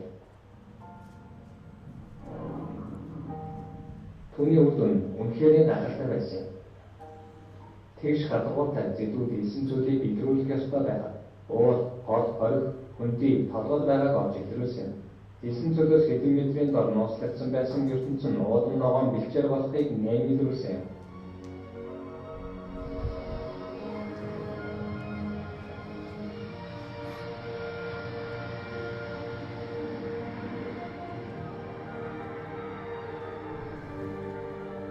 Эртээр үед асар их зүлэг ногоо гол хориг урсаж байсан газар ангал цөлийн дороос олджээ. За энэ сахарын цөлийг хүмүүс одоо үдсэн байгаа. Тэгээ хөрсний шинжилгээ хийж байгаад яасан бэ гэхээр доороос нь гол мөрөн урсаж байсан тийм уул мөр олсон. Тэгээ бодит байдалтай сахарын цөлд өнөөдөр ч гэсэн яваад очих юм бол энэ хаднуудын доотлын хэсэг нь ингээд илэгдсэн ба. Энэ хадны доод хэсэг яагаад илэгдсэн байгаа юм бэ? Энэ яаж илэгдсэн юм бэ? Ус урснаар илэгдэж байна. Тэгээд тэр хатан дээр нь очих юм бол ийм сүг зургнууд зурцсан байдаг. Энэ сахарын цөлд бол өнөөдөр их тийм хүн амьтаа амьдрахгүй байгаа. Гэхдээ энэ сүг зураг байна гэдэг чинь үгс үгүй. Урд нь хүн амьдардаг байсан. Энэ зургийг зурсан хүмүүс энд амьдарч байсан. Тэгээд тэр сүг зурган дээрээс нарах юм бол анаашны сүг зураг байна. Цөлд юу гэж анааш байх вэ? Байхгүй шүү дээ. Гэтэл яагаад энэ цөлийн хатан дээр ийм анаашны зураг байгаа юм бэ? Энд дарах юм бол үхрийн аж ахуй эрхэлж байгаа зураг байна. Завин дээр суугаад хоорондоо байлдаж байгаа зураг ус байна шүү дээ. Тэгээд тэр цөлийн хатан дээрээс харах юм бол газар хагалж байгаа зургнууд өсөө. Ингээ газар хагалж байна. Энэ ч гэсэн харах юм бол газар хагалж байна. Тэгэхээр энэ цөл бол анхнаасаа цөл байгаагүй. Цөл газар хагалдаг газар байсан. Цөл анааш амьдардаг газар байсан. Цөлд харах юм бол завин дээр сууж болдог тийм газар байсан байгаа байхгүй юу? Тийм ээ. Тэгээд энэ сахарын цөлийн доороос нь юу болсон юм бэ? Гол мөрнийг илрүүлсэн. Ингээ Библиэл дээрээс харах юм бол Пишон, Гихон гэдэг хоёр мөрөн нь одоо Тигр, Евфрат гэдэг хоёр мөрөн нь одоо урсж байгаа. Үлдсэн Пишон, Гихон гэдэг хоёр мөрөн нь урсж байгаа ширэгцэн байна гэдгийг хүмүүс хөрсөн шинжилгээ хийж байгаад илрүүлсэн. Тэгээд энэ дөрвөн мөрний бэлчээр нь хаана байна вэ? Персийн булан байгаа байхгүй. Персийн булан. Тэгэхээр эдийн цэцэрлэгийн эртний байршил хаана юм бэ? Эртний байршил нь Персийн булан байна. Тэгвэл өнөөдөр нөгөө эдийн цэцэрлэгч яагаад харагдахгүй байгаа юм бэ? Яагаад харагдахгүй байгаа вэ гэхээр эдийн цэцэрлэгт бурхны аваачаа тавьсан Адам Ев хоёр гим хийсэн. Тийм учраас Адам Ев хоёрыг эдийн цэцэрлэгээс хөөж гаргаад эдийн цэцэрлэгийг газрын доогоор оруулсан гэж байгаа байхгүй. Тэгэхээр өнөөдөр харагдахгүй байгаа. Эзекиэл 31:16 дугаар ишлэл байна. За бүгдээрээ хамт уншийе. Эдений сайн услагдсан хамаг мод, Ливаны шилмэл сайн моддыг газар доор амс хийлгэв. Энэ эдений хамаг сайн услагдсан мод, Ливаны шилмэл сайн моддыг газар доор амс хийлгэсэн гэж. Тийм байгаа биз? За тэгээд бурхан яасан бэ? Шилмэл сайн модтой маш их услагдсан модтой тэр газрыг газрын доогоор оруулсан гэж. Тэгээд Персийн булан бол урд нь эдийн цэцэрлэг байсан. Газрын доогоор оруулаад хонхор газар болсон учраас далайн ус хүрээд ороод ирсэн байгаа байхгүй. Тэгээд тэр эдийн цэцэрлэгт юу байсан бэ? Шилмэл сайн модод байсан гэж байгааз сайн услагдсан мод байсан гэж байна уу? Тэгэхээр эдийн цэцэрлэг том моднууд байсан. Өнөөдөр ч гэсэн дэлхийд харах юм бол ийм том моднууд ургадаг газрууд бас байна. Америкийн нэгдсэн улсад харах юм бол энэ Sequoia модны ой гэж тийм ой байна. Тэр ойд харах юм бол моднууд нь 80-аас 100 метрийн өндөртэй тийм моднууд байна. За хамгийн том мод нь генерал Шермний мод гэж мод байгаа. Энд харах юм бол 2 хүн хэвтэж байна. Тэгтэл өргөнийх нь хэмжээд хүрэхгүй шүү дээ. Ийм том моднууд өнөөдөр ч гэсэн байгаа дэлхийд ургаж ирсэн.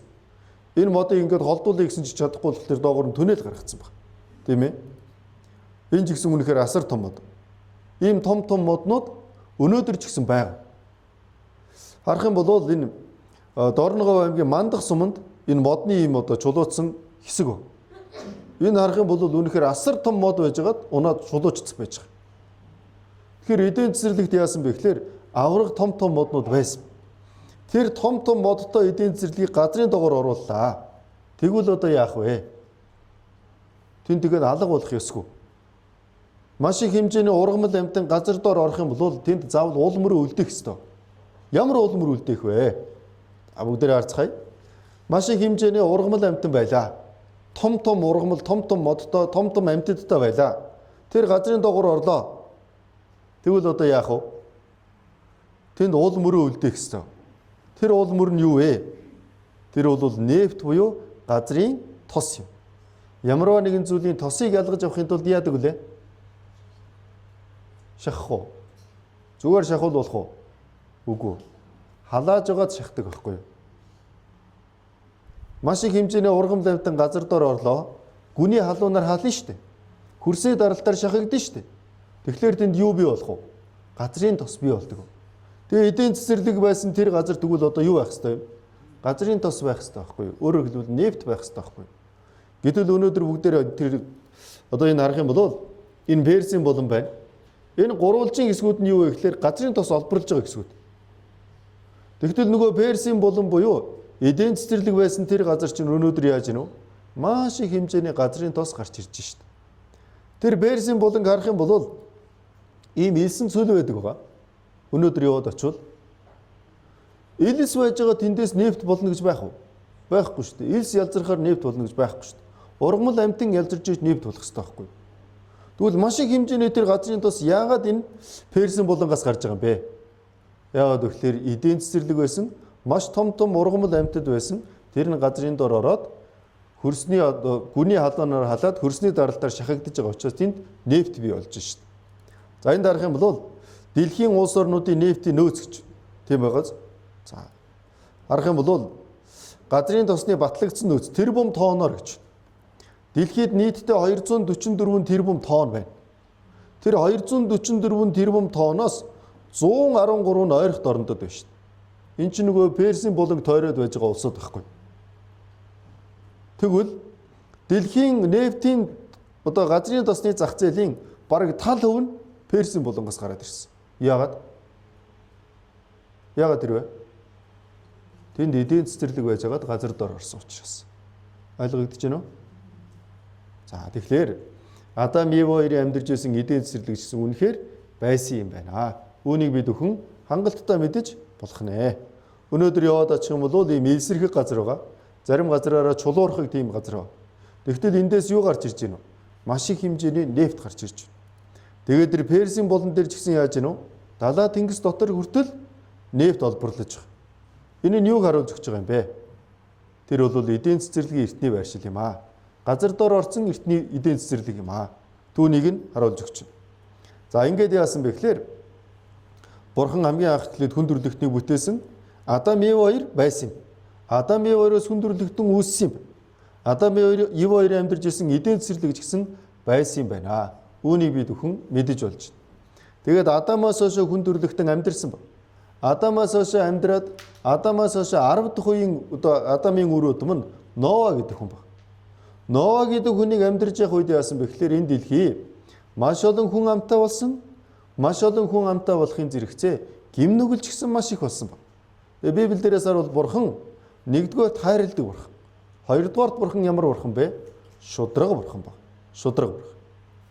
За тэгээд Адам Ев хоёрыг хайрлаад эдийн цэцэрлэгийг бүтээж өгсөн. Гим нүгэл хийсэн болохоор эдийн цэцэрлэгээс хөөгд гаргасан. Хөөж гарахтаа хайрлаад хувцс хийгээд хөөж гаргасан. Түүнээс хойш хүндрэлтэн амьдарсараад Ноа гэдэг хүнийг амьдарч байгаа үед яасан бэ? Энэ дэлхий хүчирхийллээр дүүрсэн гэж. Тэр үед Бурхан одоо яах шаардлагатай болсон бэ гэхээр шудраг ёсоо харуулах шаардлагатай болсон байна. За үүнтэй холбоотой нэг үйл явдлыг харцгаая бүгдээрээ. За эхлэл 6-гийн 5-аас 7 дугаар ишлэл байна. За бүгдээрээ хамт уншицгаах уу? За хамт уншийе. Эзэн дэлхий дээрх хүмүүсийн хорлон томоор үлэмжих бас зүрхнийх нь хамаг бодол санаархал ямагт муу мухай болсныг хараад өөрөө хүний газар дээр бүтээсэндээ харамсан зүрхэндээ ихэд халаглав. Эзэн би тэднийг бүтээсэндээ харамсаж байгаа учраас өөрийн бүтээсэн хүнийг газрын хөрснөөс арчин зайлуулахдаа хүнээс авахуулаад мал адгуус мөлхөгчд жигүүртэн шуудыг ч хүртэл үлдээхгүй гэж хэлв. За эндээс арга юм яасан гинөө? Дэлхий дээр хүмүүсийн хорлон томоор үлэмж их болсон гэж. Бид нар чи хэр баргийн имийг үлэмж том энэ гэж ярьдгүй шүү дээ, тийм ээ. Тэгтэл яг энэ Ноа гэдэг хүнийг амьдарч явах үед яасан бэ гэхээр хорлонтой муу зүйл нь үлэмж их болсон гэж. Тэгээд хүмүүсийн зүрхнийх нь хамаг бодол санаархал ямагт муу муухай болсон гэж. Хүн дандаа муу муухай юм боддог болсон гэж. Тэгээд бид бүхэн одоо ингээд өнөөдөр амьдрах юм бол дандаа муу муухай мэдээнүүд бас их сонсдог бид нар. Тийм ээ. Ер нь цаг үе их хэцүү болжээ. Хүний чанар их мууджээ гэж бид нар ярьж шүү дээ. Тийм биз? Энэ Ноа гэдэг хүнийг амьдарч явах үед хүний чанар бүр илүү муухай болсон. Тэгээд яасан бэ? Бурхан хэлж байна. Бодож сэтгэж байгаа, зорж байгаа, санаархаж байгаа зүйлүүд нь бүгдээрээ ямагт муу муухай болсон гэж. Сайн зүйл нэг ч байхгүй, авах юм нэг ч байхгүй болсон. Тийм учраас Бурхан яасан бэ? За, өөрийн бүтээсэн хүний газрын хөрснөөс арчин зайлуулна гэсэн. Яагаад вэ? Бүгдээрээ муу муухай, бүгдээрээ хорон болцсон учраас арчин зайлуулна. Тэгвэл зөвхөн хүнийг биш, мал адгуус мөлхөгчд жигүүртэн шуудыг хүртэл үлдээхгүй гэсэн. Эхлэл 6-гийн 13 дээрээс харуул хэлсэн байна. Газар дэлхий бие махбодтой бүхнээс болж хүчирхийллээр дүүрч байна гэж. Хүчирхийлэл, хүчтэй нь хүчгүйгээ өөрийнхөө хүснээр байлгадаг, хүчтэй нь хүчгүйгээ дээрлэгдэг ийм зүйл дүүрсэ гэж. Тийм учраас Бурхан яасан бэ? Энэ дэлхийг бүгдийг нь устгах болно. Газартаа цуг устгах болно гэсэн. Тэгээ тэр үед яасан бэ? Ноа гэдэг хүн бол Бурханы өмнө зөв амьдарч ирсэн хүн ба.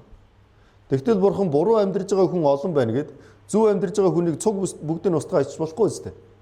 Тийм учраас Бурхан Ноа гэдэг хүнд хэлсэн байна. Чи говор модоор нэгэн хүүгч авдар хийгээрэй. Түүний урт нь 300 тохой, өргөн нь 50 тохой, өндөр нь 30 тохой байна. Өөрөөр хэлбэл ийм том усан онгоц хийгээрэй гэсэн. За тэгээд яасан бэ? За урт нь одоо хүний нэг тохой нэг 45-аас 50 санч орчим ба. 45 санчаар үзэх юм бол нэг 130 хэдэн метр, 50 санчаар бодож үзэх юм бол нэг 150 метр орчим бол. Өргөн нь 25 метр, өндөр нь 15 метр. 15 метр гэдэг чинь 5 давхар өндөр орон сууцтай ойролцоо гэсэн үг. За тэгээд дотор нь яах юм бэ? Доод, дунд, дээд гээд давхар одоо ийм давхрууд гаргаарай. Тэгээ бас яах вэ? Тасалгаанууд гаргаарай. Гэгэвч буюу салхивчийг нь хамгийн дээд хэсэгт нь гаргаарай гэсэн. За. Тэгээд харах юм бол хэр том юм болоо? Хөл өмгийн талбаанаас арай жоохон том хэмжээний ийм усан онгоц хийгэрэй гэсэн. Америк хөл өмгийн талбаанаас арай жоохон том ийм усан онгоц хийгэрэй гэж. Багтаамжийг нь харах юм бол гал тэрэгний чингэлэг нэг 522 орох хэмжээний ийм одоо багтаамжтай усан онгоц хийгэрэй гэсэн. Тэгээ Ноа яасан бэ гэхээр Бурхны айлдсан үгийн дагуу ийм том усан онгоцыг хийсэн ба. Олон жилийн хугацаанд хийсэн ба. Олон жилийн хөдөлмөрийн хугацаанд. Тэгээ усан онгоцоо хийлээ. Усан онгоцоо хийгээд дууссан чи яасан бэ гэхээр амьтад хосороо явж очоо тэр усан онгоцонд нөрөө суусан. За бүгдээр хамт уншия. Цэвэр амьтад, бузар амьтад, шувууд болон газраар мөлгөгч бүхэн Бурхны тушаасан ёсоор Ирэм хосороо Ноад очиж хөвгч онгоцонд нь оржээ. За тухайн үед ямар хөө үйл явдал болсон болоо? Нэг иймэрхүү байсан баха.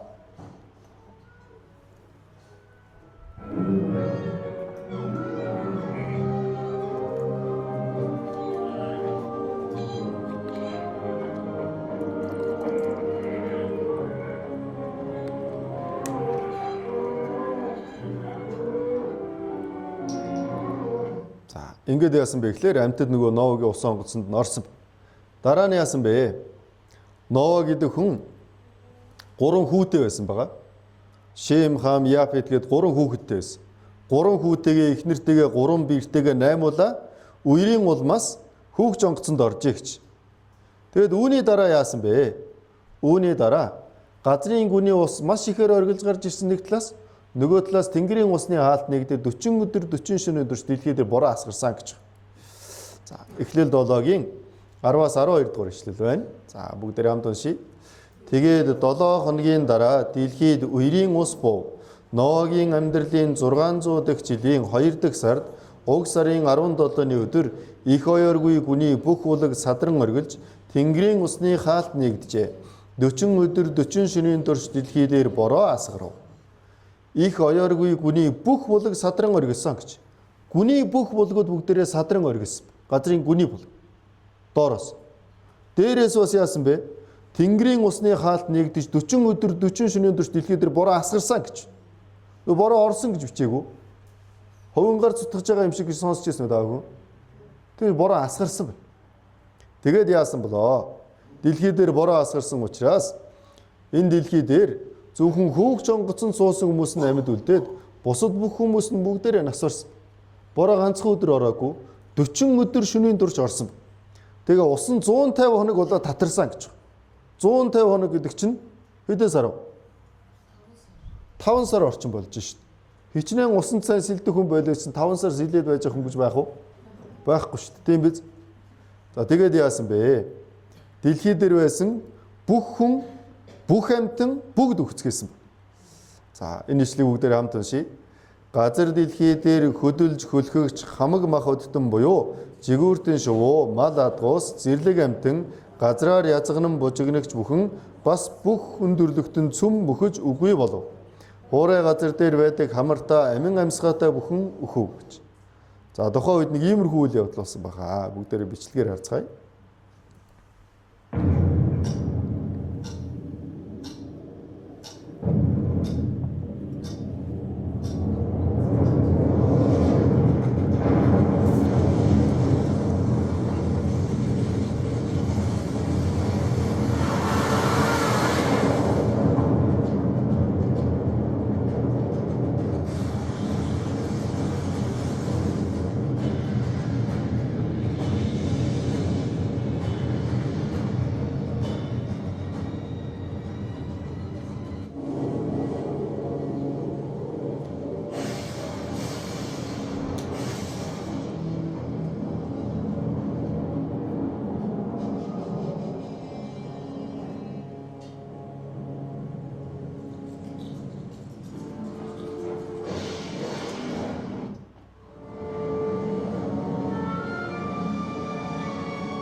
За, ийм зүйл боллоо гэж. За, тэгвэл одоо бид өхөнд хамгийн чухал асуудал юу вэ? Биднэрт хамгийн чухал асуудал юу вэ? Энэ үйл явдал үнэн үү гэдэг асуудал. Тийм биз? Энэ үйл явдал үнэн үү? Бас бид нартай ямар хамааралтай вэ гэдэг асуудал. Тийм ээ? За, хэрвээ ийм одоо тийм ээ маш их хэмжээний үер болсон юм бол яах вэ гэхээр үерийн уул мөргөд заавал байх ёстой. Галав юусэн бол галав юусны уул мөргөд заавал байх ёстой. Тэгвэл тэр уул мөр байна уу? За, энэ бол одоо юу вэ гэхээр Сэлэнг аймгийн төвд нь 30 минут бороо орсон байгаа. Тэгээ 30 минут бороо орсон чинь тэнд үер болсон. Тэгээ одоо энэ машинтай хүмүүс бараг урсаад явах гэж шүү дээ, тийм байгаас. Тэгээ үер болсны дараа үерийн уул мөр үлдсэн баг. Тийм ээ нөө? Энэ үерийн уул мөр үлдсэн байгаас. За, энэ зураг авахаас хоёр хүн бас тийм их өндөр хүмүүс биш юм байна маа. Тийм болохоор энэ гоо жалганы өндөр харагдаад идэг. Тэгтээ тэр чухал биш. Хамгийн гол нь юу вэ гэхээр үер болох юм бол үер болсны уул мөр байдаг. Тийм биз? Ноо гэдэг хүнийг амьдарч байхад галав юусэн юм бол тэрний уул мөр гэж заавал байх ёстой. Гэтэл өнөөдөр харах юм бол яаж юм гэхээр энэ Америкийн нэгдсэн улсад Грэнд Каньон гэдэг юм хавцал. Та бүхэн дээдлийн хэсгийг харах юм бол тэгшгэн байгааз. Дээдл нь тэгшгэн байгаа сте. Тэгтэл доошоо ингээд ухагдаад орцсон байгаа байхгүй. Энэ яаж ингээд ухагдаад орчов? Тэгээ энэ Грэнд Каньон гэдэг энэ газар дээдл нь харах юм бол юм тэгшгэн баг. Дээдл нь тэгшгэн тал. Гэтэл ингээд ухагдаад орцсон баг. Энэ Грэнд Каньоны урт нь 447 км гэж байна. Улаанбаатараас Эрдэнэт рүү ороход хойшоогоо Дархан руу нэлийн хазаагаад тэгээд буцаагаад ингээд Эрдэнэт рүү орох юм бол нэг 380 орчим километр байдаг. Булган орох юм бол нэг 440 орчим километр болно. Тийм ээ? Тэгэхээр Улаанбаатараас Булган орох хэмжээний ийм урт хавцал. Тэгээд энэ хавцлын өргөн нь зарим газараа 6 км, зарим газараа 30 км гэж байна. Тийм өргөн. Гүн нь 1500 м гэж байна. 1.5 км гэсэн үг. Ийм гүн, ийм урт, ийм өргөн хавцал тал дээр яагаад гараад ирв? Яаж гарч ирэх вэ? Маш их хэмжээний ус урсан учраас ийм хавцал гарч ирж байгаа. Энэ бол юуны уул мөр юм бэ? Галав юулсан юм аа. Маш их хэмжээний үер болсон юм аа гэдгийн уул мөр. Энэ уул мөр зөвхөн Америкт байдаг юм уу? Үгүй. Өөр улс орнуудад ч гэсэн зөндөө олон. Монгол ч гэсэн бас энд байж байгаа. Харах юм бол энэ бол Грэнд Каньон бус Монгол улсад орших хэрмэн цав юм а гэж. Өмнөгов аймгийн 3 тэс суманд байдаг хэрмэн цав гэж юм газар. Энэ ч гэсэн бас яаж ийм одоо хавцлууд үүсв? Ус урсан учраас ийм хавцлууд гарч ирж байна. Маш их хэмжээний үер ус, галав ус учраас. Зөвхөн одоо Өмнөговд байна уу? Дундгов аймгийн Үлзий суманд цагаан суврах гэж байсан. Энэ ч гэсэн бас юуны уул мөр юм бэ? Үер ус ус юм а, галав ус юм а гэдгийн уул мөр. Энэ дээрээс харах юм бол энэ цагаан суврах байгалийн түүх шашны дурсгалт газар гэж байна шүү дээ. Тийм байгааз. Тэгээ энэ даруул ингэ бичсэн байгааз. Дундгов аймгийн Үлзий суманд дах дил уулнаас баруун хойш орших игт цавчин мөрөгцөг нүдэнгийн говоос тод сайхан харагддаг. Эрт цагийн далайн ёроолын шаварлаг хурдас. Энэ юу вэ? Далайн ёроолын шаварлаг хурдас энд байна гэж.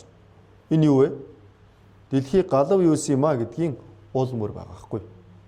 Ойлгогдож байна уу? За. Тэгэхээр Ноагийн үед галав юус юм а. Үүний уул мөр олон ба. За. Энэ галав юусэн гэдгийн уул мөр бас өөр юунд байна вэ? Арах юм бол зарим хүмүүс бас бодож иж магадгүй. Энэ Ноагийн үед тэгээд нөгөө Орос нөгөө их ус чинь одоо тэгээ хаана байгаа юм бэ гэж. Библи дээрээс хараад ингэж хэлсэн байна. За, энэ нэшлэг бүгдээр хамтдаа уншийе. Тэрээр далайн усыг овоо адил хамттан цуглуулдаг. Гүний усыг агуулхад хуримтлуулдаг гэж. Бурхан зарим усыг нь овоолцсон байгаа, заримыг нь гүнд хуримтлуулсан байгаа гэж. Тийм ээ. Усыг овоолж болох уу? Болно тийм ээ. Хөлдөөгөө овоолчих болно үстэй. Болно шүү дээ. Тэгэхээр хойд болон өмнөд туйлд бол маш их хэмжээний мөс баг. Өмнөд туйлын мөсний дундад зузаан 1600 м гэж байна. 1600 м. Хамгийн зузаан газар нь 4000 м. Монголын газар нутгаас 8 дахин том гэж. Монголын газар нутгаас 8 дахин том газар дээр 1600-аас 4000 м-ийн зузаан мөс хадгалаатай. Тэр юу вэ? Ноагийн үед орсон нөгөө ус чинь байж. Тийм ээ. За тэгээд хойд туйл өмнөд туйл хоёлоо байж байгаа. Бас дээрээс нь заримыг нь яасан бэ? Гүний агуулгад өрөмтлүүлсэн гэж. Далайн гүнд маш том хонхрууд баг. Тэр том хонхруудад юу байгаа вэ гэхээр маш их хэмжээний ус хадгалагдаж байгаа. Тэгэхээр Ноагийн үед дэлхийг одоо бүрхэж байсан тэр ус хаана байгаа юм бэ?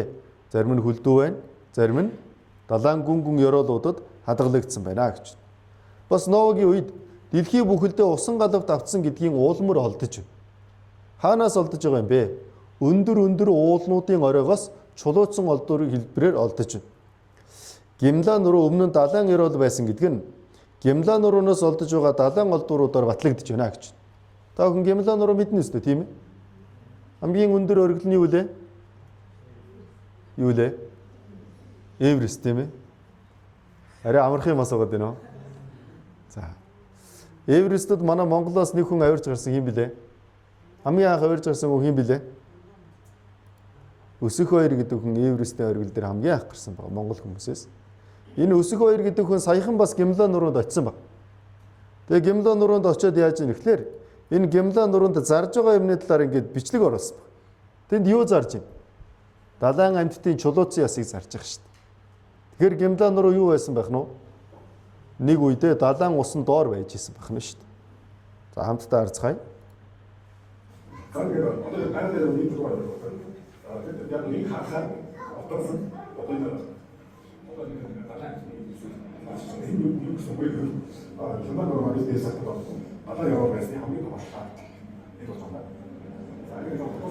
Сайн сонсогдохгүй далайн одоо ёроол байсны хамгийн том нотлохоо гэж ярьж байгаа өстэй тийм ээ?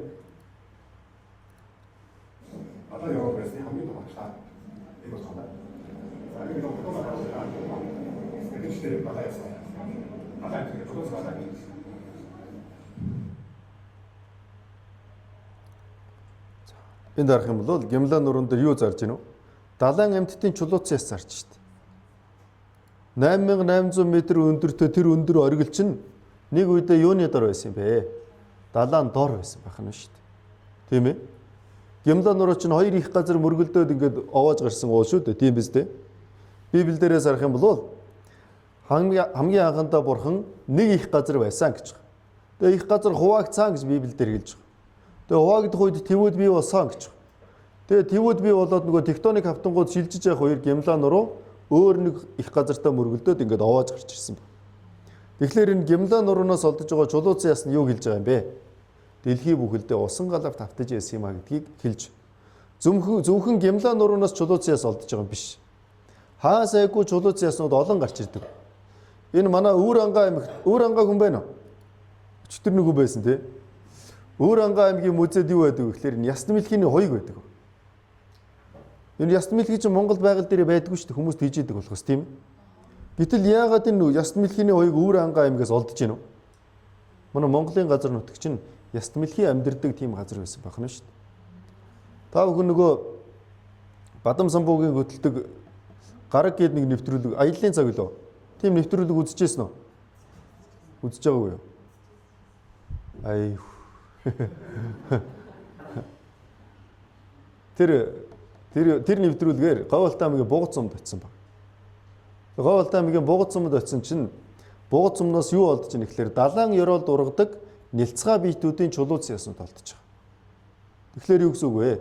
Монголын газар нутаг далайн түвшинс дэш 1000, 2000, 3000 м өндөрт байгаа боловч Ноагийн үед галав юулах үед далайн ёроол байсан гэсэн. Дэлхий тэр чигээрээ усанд бүрхэж исэн гэдгийн уулмар. Бас энд харах юм бол Ховдын музей ховор олдврын нэг нь далайн морь юм а гэж. Ховд аймгаас юу олдож гинөө? Далайн морь олдож байна шүү дээ. Тийм ээ. Ийм далайн морь олдсон. Би энэ далайн морийг барьж үзсэн. Манай сүмд явдаг айлд байгаа. Аав нөлөө өвөө нь яасан бэ гэхээр Ховд аймгийн манхан цэцэг гэд хоорондоо ойрхон хоёр сум баг. Тэрний тэр цэцэг сумын талаас нь хонинд явж хагаад уулнаас энэ далайн морийг чулуутсан багт нь олоод ирсэн баг. Энэ далайн мөр Монголд юу хийж байгаа? Юу хийгээд явж байна энэ? Далаагаасаа гарцсан. А? Энэ юуг харуулж байгаа вэ гэхээр Монгол улс ч гэсэн далайн ёроол байсан гэсэн. Энэ далайн мөр зөвхөн Ховд аймгаас олдоогүй, Дундгов аймгаас ч гэсэн олдсон. Дундговын музейд бүр 3 байгаа. Та бүхэн очиж музейг нь үзээр. Тэгэхээр энэ юуг харуулж байна вэ? Ноагийн үед байсан тэр усан галав болвол дэлхийг хамарсан усан галав байсан юм байна гэдгийг мэдэж болно гэсэн. Бас Ноагийн үед галав юусэн гэдгийн бас баталгаа нь юу юм бэ? Тэрний баталгаа бол нүүрс юм. Нүүрс. За энд харах юм бол энэ Америкийн нэгдсэн улсад Вашингтон мужид нүүдэг гигийн Хеленсийн уул гэж юм уул байдаг юм. Энэ уул яасан бэ гэхээр 1985 онд дэлбэрсэн баг. Галдуул байж байгаа дэлбэрсэн. Тэгээд яасан бэ? 10 секунд, 42 секунд, 52 секунд, 60 секунд гэж байгааз. Тэгээд ингээ уул дэлбэрсэн чинь энэ хэсэг ингээ байхгүй болцсон. Энэ хэсэг ингээ байхгүй болсон байхгүй. За тэгээд энэ хэсэг нь ингээ дэлбэрсэн чинь яасан бэ гэхээр энэ уул өөрөө модтой уул. Тэгээд дэлбэрсэн чинь маш их хэмжээний мод нь ингээ цацагдсан баг. Тэгээд яг тэр уулны дэлбэрсэн зүгт нь спирит гэдэг нэртэй тийм нуур байдаг. Тэгээд нөгөө моднууд нь цацагдаад тэр ингээд нууранд ингээд хаягдсан баг. Гэтэл тэр модыг хүмүүс ажигласан чинь яасан бэ гэхээр моднууд нь эхлээд ингээд хөвжсэн. Хэсэг хугацаа өнгөрсөний дараа яаж вэ гэхээр энэ моднууд нь ингээд цагаан болсон баг. Цагаан болсон. Тэгсэн чинь яаж вэ гэхээр холтснууд нь доошоо живж байгаа байхгүй. Холтснууд нь. Тэгээд энэ моднууд нь яаж вэ гэхээр хэсэг хугацааны дараа ингээд босоо болцгоосон баг. Тэгээ моднууд нэгэ багаагаар ялзраад ингээд одоо байхгүй болсон. Тэгээд яасан бэ? Хүмүүс тэр нуурын гүн рүү сэлж үтсэн. Тэгээд нуурын гүний судалгаа хийж үтсэн чинь нуурын гүнд яасан бэ гэхээр модных нь холтснууд нь усууга доошоо живээд тэгээд тэр холтс нь нүүрсчээд явж исэн. Нүүрс бий болох явц тэнд өрнжсэн. Тэгэхээр өнөөдөр манай дэлхий дээр маш их хэмжээний нүүрсний ордууд олон байна. Энэ нүүрсний ордууд юуг илтгэж байгаа юм бэ гэхээр дэлхий тэр чигээрээ усан галав тавтаж ийсэн юм а гэдгийг илтгэж байгаа байхгүй. За. Энэ харах юм бол манай Монгол улсад байгаа нүүрсний ордууд маш олон ордууд. Багнуурын нүүрсний ордны нөөц 800 сая тонн болж нэмэгдсэн гэж байгааз. Тийм ээ үү? Одоо банахта ойрхон Багнуурын нүүрсний уурхай байгаа шүү дээ. Эний нөөц нь 800 сая тонн гинэ. 800 сая тонн гэхээр та бүхний төсөön цан буухгүй нэ. 800 төгрөг шиг сонсогдож байна уу? А? 800 сая гэж хичнээн гэдгийг сайн мэдэхгүй байх л да бид нар тийм ээ. Би ч гэсэн судалгаасаа мэдэхгүй байсан. Дорнод аймагт Адуун чулууны нүүрсний уурхай гэж байна. Гэтэл тэр Адуун чулууны нүүрсний уурхайгаас байна шүү дээ. Манай Монгол улс 62 жил нүүрс ухсан гинэ. 62 жил. Тэг хэдэн тонныг авсныг мэдэхгүй. 15 сая тонныг. 15 сая тонн. 62 жил ухаад. Тэгвэл тэр урдаар Багнуурын нүүрсний уурхайг ухвал хэдэн жил болох вэ? А? Бид нар магадгүй 1000 жил ухах уу? Тийм ээ? За тэгвэл та бүхэн бодоод үз. 800 сая тонн нүүрс хуримтлагдахын тулд тэр хэмжээний мод ялангуяа холтос байх ёстой. Тэгвэл манай Монголд байгаа бүх моднуудыг бүгдийг нь цуглуулад болвол 800 сая тонн хүрэх болов? Хүрхгүй шүү дээ. Тийм биз? Тэгвэл энд харах юм бол зөвхөн Монгол улсад ихэд байна шүү дээ. Зөвхөн Монгол улсад ихэд ийм олон нүүрсний уурхаанууд байна. Тэрний зөвхөн Багнуур ихэд 800 сая тонны нөөцтэй. Бусад ордууд нь тэгвэл хэдэн тэрбум тонны нөөцтэй шүү дээ одоо. Тийм их хэмжээний нүүрс бий болохын тулд ямар их мод байх хэрэгтэй вэ? Ямар их холтос урсах хэрэгтэй вэ? Тийм модыг нэг дор яаж цуглуулах вэ? Нөгөө моднуудыг чинь тэр үед бульдозероор түрсэн үү? Яаж цуглах вэ тэр мод? Усан дотор хөвж яваад хонхор газраа бөөгнө шүү дээ. Тэгэхээр 800 сая тонн юмыг урсгах ус юу байж таарах вэ? Галав ивлэхээс өөр байхгүй шүү дээ. Бас харах юм бол энд Говьсөнбөр аймагт Шивээовгийн нүүрсний уурхай гэж байна. Энэ нүүрсний уурхайд ажилладаг хүнээс нь асуусан баг. Нүүрс яаж бий болд юм бэ гэж. За бүгдээр энэ бичлэгээс хамтдаа харцгаая. Нүүрс яаж үүсдэг вэ? Нүүрс болохоор одоо манай уурхай болохоор энд говийн нөөцөд үүссэн нүүрс нь хэмжээний үе ус байсан тийм ээ. Галуу үеэр тэгээд хойнодыг усгаж хацраад нэг хонхор газар бөөгнүүлээд тэр маань нэг газар хөдлөж олон жил дээрээс нь одоо юу шороо хөрс давхар гэж ингэж доошоос босоод байгаад тэр маань одоо нүүрс болж байна. Модос ус. маш хэмжээний нэг хонгор газар. Тэгээ ер нь манай нүүрсний орд маань утгаараа 35 км хэмжээтэй. Өргөнөөрөө 15 км хэмжээтэй. Тэгэхээр тийм их юм үсийг ихэрсэн ойрын хэмжээний тасар хэмжээний Сэрээс зүгээр ингээд мод байжгаад ингээд олчоод дээрээс нь ингээд шороо дараад ингээд вирус хамжигсаар гүйлэл тэр усан шиг чадлага болоод тэгээд амжилт өгсөн байна. Тэр шороо дараад тэгэхээр маш олон жилийн манай юм хийж байна. За энэ одоо энэ яриад байгаа хүн бол манай сүмийн хүн биш шүү дээ. Энэ хүн бол зүгээр гимгүү ажиллаа хийгээд явж байгаа хүн ба. Энэ хүн яриад байгаас галуу юу сайн, ер нь манай эртний өмнөх үйл гэж ярина да. Маш их хэмжээний вирус модыг бөөгнүү сайн. Тэгж ярьж байгаа шүү дээ, тийм ээ. Түүнээс нэг мод байж байгаа л унаад нүүрс болно гэж юм байхгүй гэж. Тийм байна уу? Тэгэхээр энэ их хэмжээний нүүрсний ордуудыг үзэхэд ч гэсэн юу вэ? Дэлхий бол дэлхийг хамарсан усан галуу юу юм байна. Энэ нь баталгаатай юм аа гэсэн. За. Үүний дараа бас нэг зүйл бодож үзцгээе. За ер нь тэгээд нэг усан галуу юу юм бэ, үер болсон юм байна гэдэг нь баттай юм шиг байна гэсэн ойлголт ерөнхийдөө төрж байгаа бах. Тэгвэл Ноа гэдэг хүний сууж явсан усан онгоц нь байгаа болов? Тэр усан онгоц нь хэрвээ байвал одоо итгэх нь зөв үү, итгэхгүй байх нь зөв үү? Итгэж байгаа нь ухаантай юу, итгэхгүй байх нь ухаантай юу? За. Зарим хүмүүс бас бодож иж магадгүй яана нөгөөтг нь гараад ирэх үедээ гэж. Тийм ээ. Аяц харцгаая тийм ээ. За эхлэл 8-ын 4-р ишлэл байна. За бүгдээрээ хамт уншъя.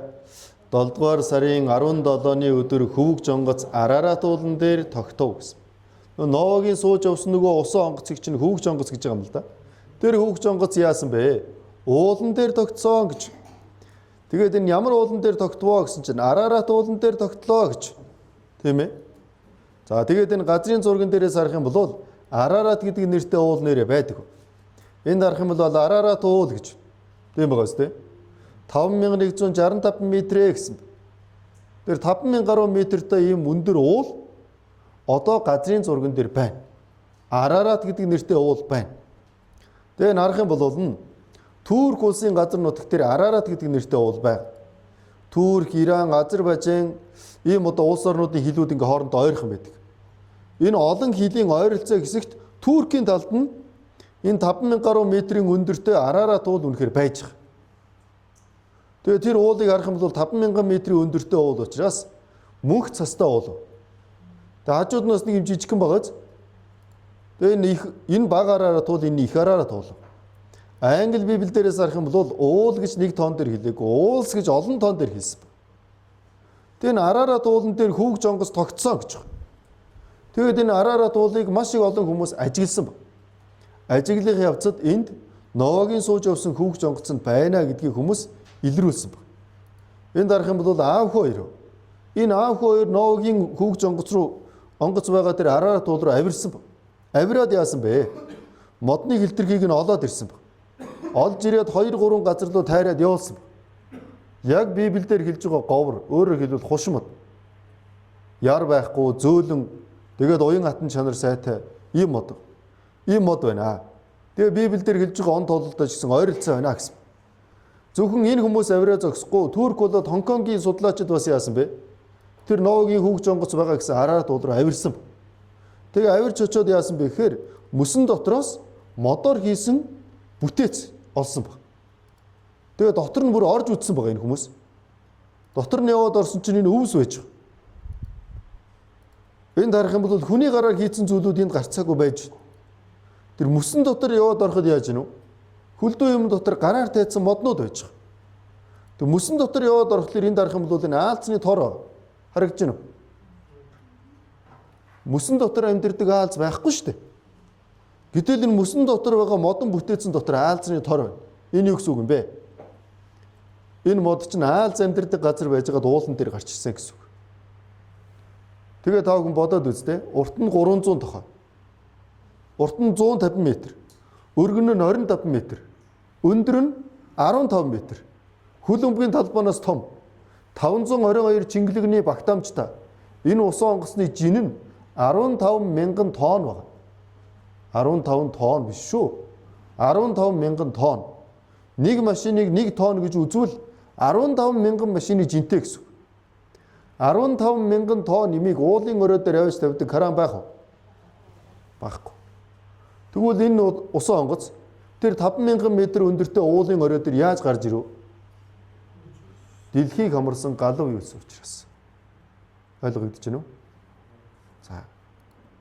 Тэгээд энэ Турк болоод Хонконгийн эрдэмтэд тэр дотроос авчирсан юмнуудаа үзүүлээд Ноагийн авдрыг бид нар үнэхээр оллоо. Олон сэтгүүлчдийг цуглуулад олсон гэдэг нь үний юм аа. Ярилцлага хийсэн. Тэгээ бас яасан бэ?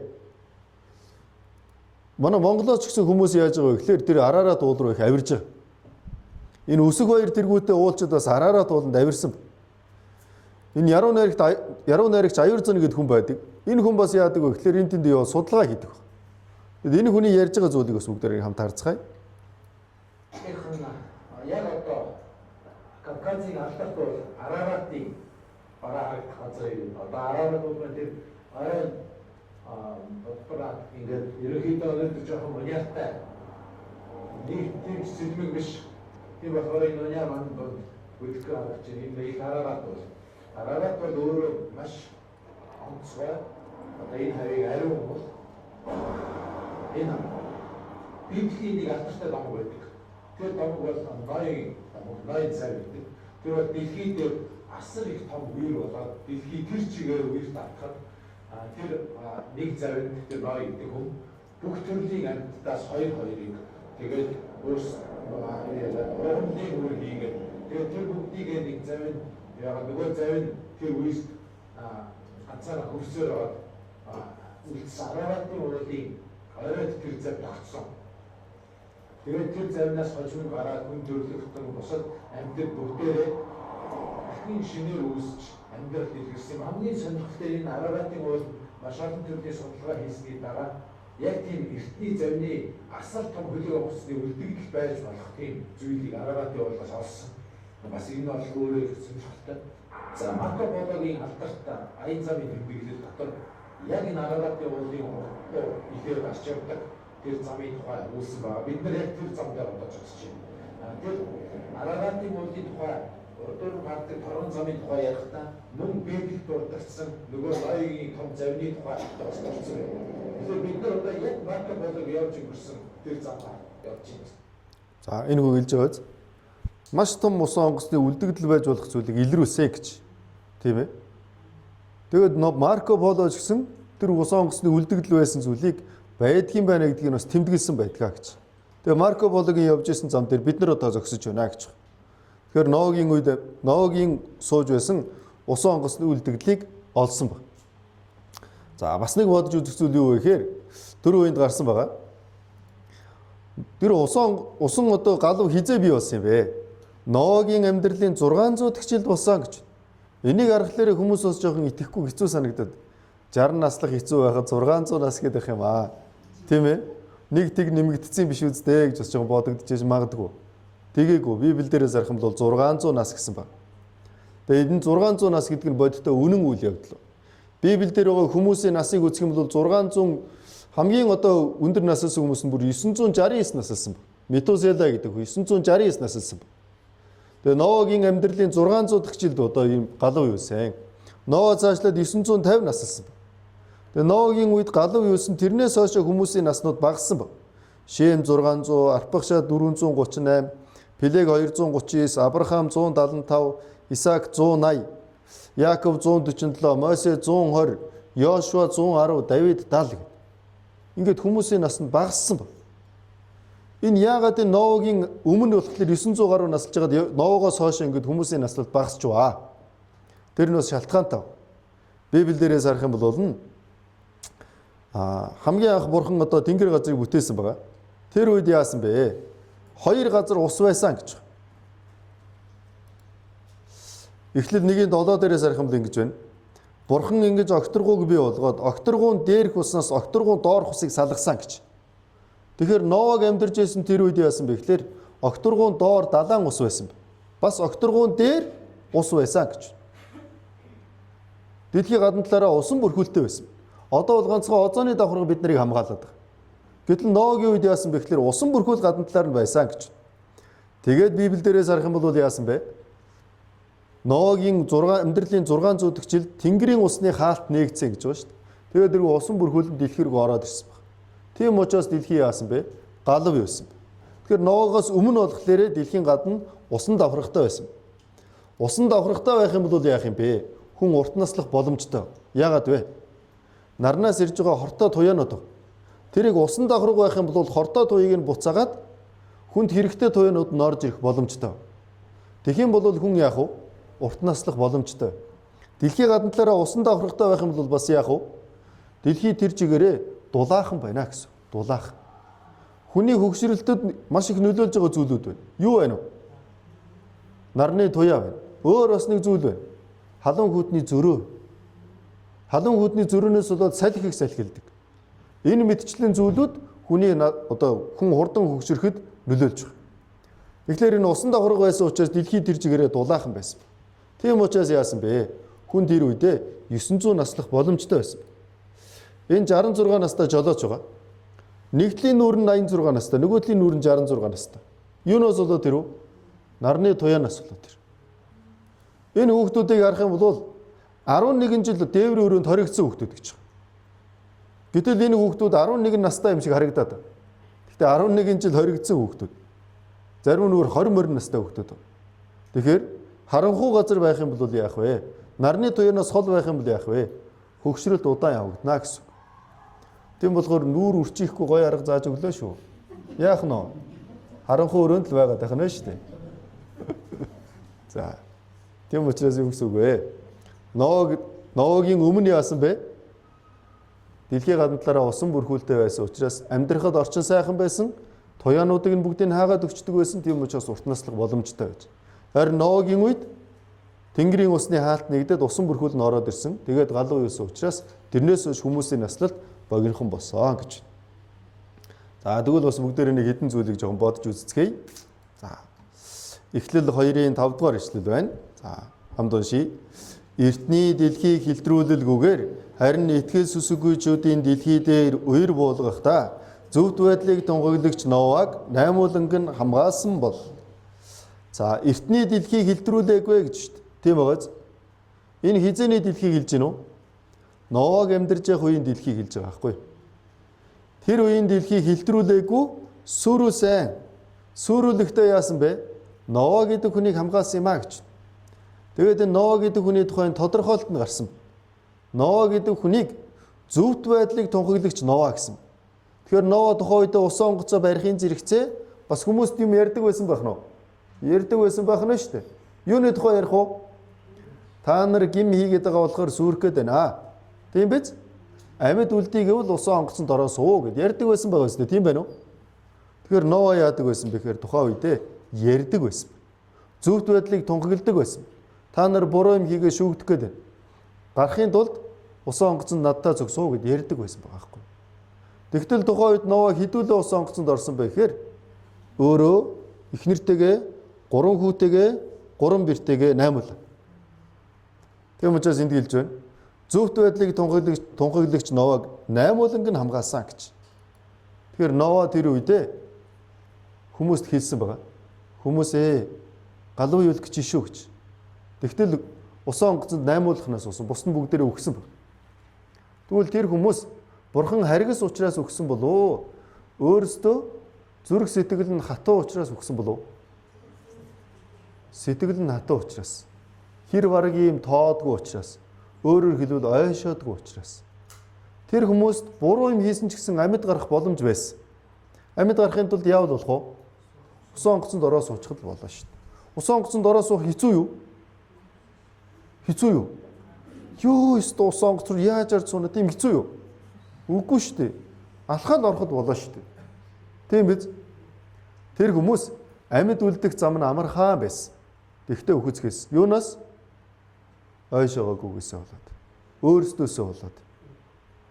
Тэр үеийн хүмүүс бол бороо ордгүй үед амьдарч ирсэн. Тэгээ Ноа бороо орно гэдэг хэр хэцүү байсан баг. Итгэхэд хэцүү байсан баг. Гэхдээ тэр хүмүүс тэглээгээд бас зөвтгөгдөхгүй. Яагаад? Бороо ороогүй ч гэсэн амьтад ус онгоцонд ороо суудсан шүү дээ эхлээд. Тэр хүмүүс тэгвэл бодно үстэй. Ноа гэж нэг зүрүүд нөхөр галав юулнгээд байдаг. Ус онгоц барьчаад байдаг. Гэтэл нөгөө сонгоцонд нь амьтад ороо суугаад байна. Тэгвэл энэ хүмүүс бодож болно. Нэрээ ноог яриад байгаа үний юм биш. Бодож болно үстэй. Тэр үеийн хүмүүс юм боддгоо болцсон. Өнөө үеийн хүмүүстэй адилхан. Amusement. Тийм ээ? Amusement. Хүмүүс юм боддгоо болцсон. Тэр үеийн хүмүүс гэсэн юм боддгоо. Өөр дээрээ хүлээж авдгоо. Тийм болохоор Бурхан тэр хүмүүст гарах гарцыг өгсөн боловч тэр хүмүүс амруугаа орсон шар тосыг хилээрээ түлхсэн байна. Тийм учраас Бурхан тэр хүмүүст хайрыг үзүүлсэн боловч өөрөөсөө Бурханы шудраг ёсыг сонгоцгоосон. Тэгээд дээрэс нь Нова хэдүүлээ байсан гэж гинөө? 8 улаа байсан гэж байгааз. Тэгэхээр олон хүмүүс боддог. Олонхийн талд сонголт хийнэ гэж. Тийм ээ? Новагийн үед бол олонхийн талд сонголт хийсэн хүмүүс нь бүгдээрээ үхсэн баг. Олонхийн талд сонголт хийгээд дандаа зүв байдаг бол олонхийн талд сонгоод байж болно. Гэхдээ олонхийн талд сонголт хийхээр заримдаа буруу байдаг.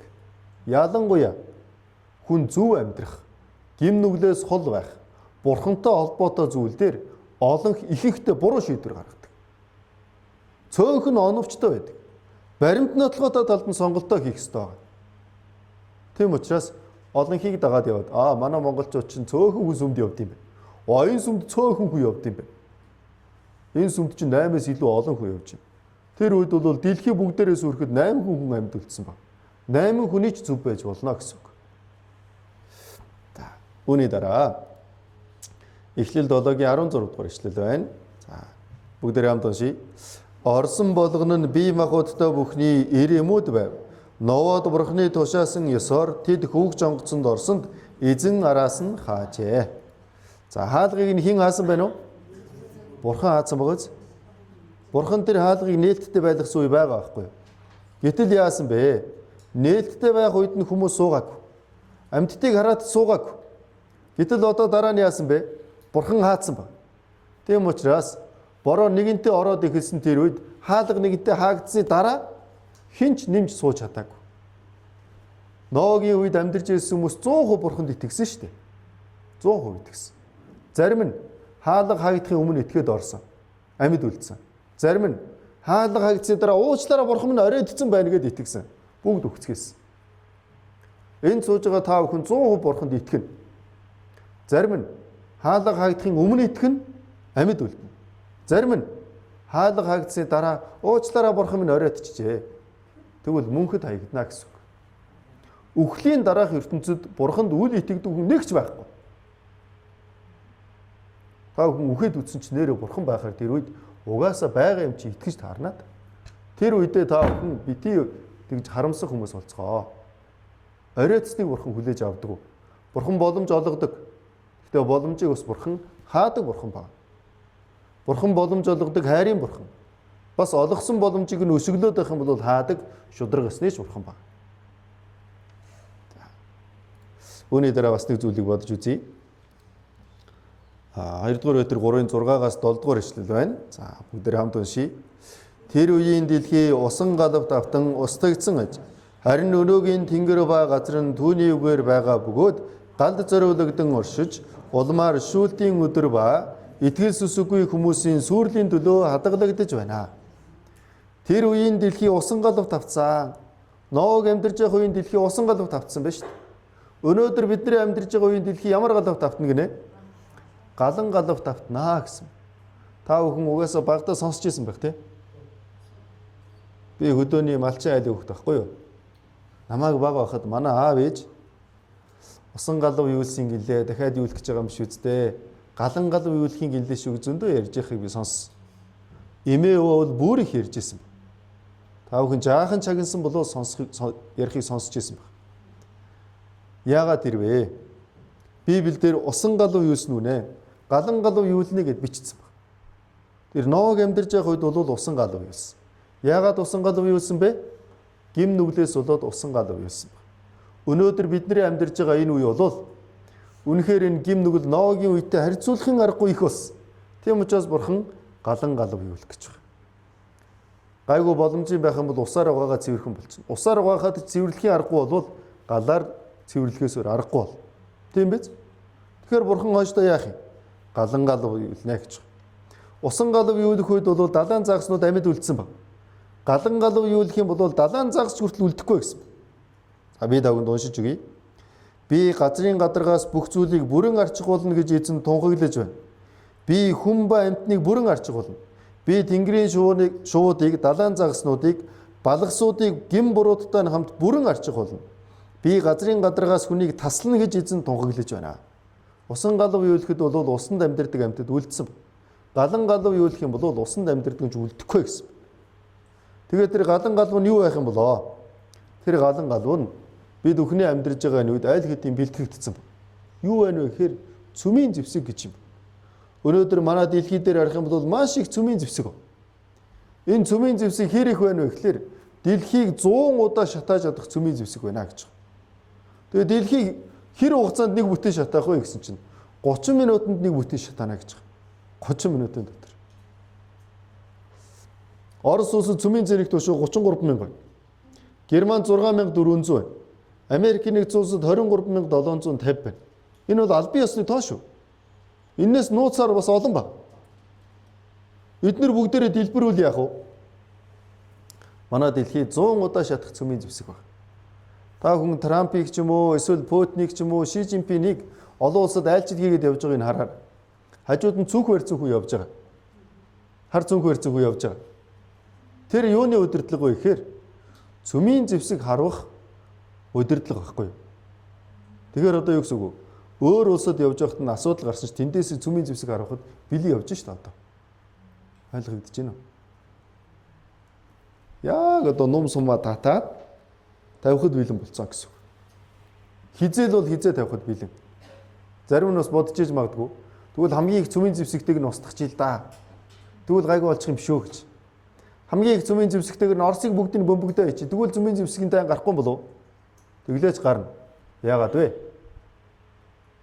Цүмийн зэвсэг харуулахаар байнуудаа угаасаа онилоод нууцсан байдаг байгаа. Онилоод нууцсан баг. Тэгэд яадаг вэ гэхээр тэр онилдсон цүмийн буужин руугаа дандаа хүн байна гэдэг дохио явуулж байгаа. Давтамжтайгаар. Тэгтэл бүгдийг бөмбөгдөөд хүн байхгүй болгочихвол яах вэ?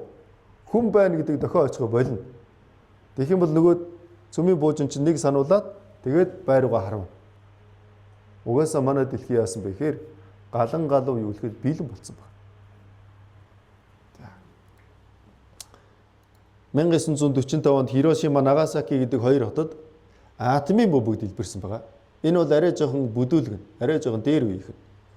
Энэ болохоор Little Boy гэдэг нэртэй юм, тийм ээ, бяцхан хүү гэдэг нэртэй юм атомын бөмбөг. Тухайн үеийн Хирошима хот энэ. Дэлбэрлэлийн дараа Хирошима хот бүгдээрээ үнсэн товрох болсон байна. Энэ үед яг бөмбөг дэлбэрсний ойролцоо нэг хүн цементийн шатан дээр сууж байсан. Тэр хүнээс юу үлдсэнийг мэдэх үү? Тэр хүнээс ором үлдсэн байна. Ором. Юу ч байхгүй.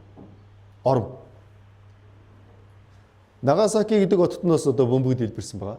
Ийм болсон байна. Ийм болсон байна. Энд байгаа энэ хар юмнууд бол шатсан хүн юм. Энэ бол шатсан хүмүүс. Ингээ шатцгаасан. Энэ бол тухай дэлбэрэлтэнд өртөөд амьд үлдсэн хүн юм байна. Гэтэ энэ бол атомын бөмбөг гэхгүй. Одоо атомоосоо илүү цөмийн бөмбөгтэй болсон. Цөмөөсөө бүр цаашлаад ус төрөгчийн бөмбөг хүртэл гарсан байна. Тэгэхээр энэ жижигхэн атомын бөмбөгөнд хоёр хот, тийм ээ, хоёр газар дэлбэрэхэд хоёр хот бүгдээрээ байхгүй болсон байна. Өнөөдөр бидний амьдарч байгаа энэ үед бол хоёр бөмбөг биш. Зөвхөн Оросын холбооны улсад ихэд 33 мянган бөмбөг байна. Оросд байгаа бөмбөгөр ч гэсэн дэлхийг бараг бүтэн шатааж чадна. Тэгэхээр бидний амьдарч байгаа энэ цаг үе ямар цаг үе юм бэ? Бурхны альдсан, тийм ээ? Галан галав юу гэхэд ойрхон байгаа ийм цаг үе байна. За энэ дээрээс нэг бичлэг бас бүгдээрээ нэг төр харцгаая.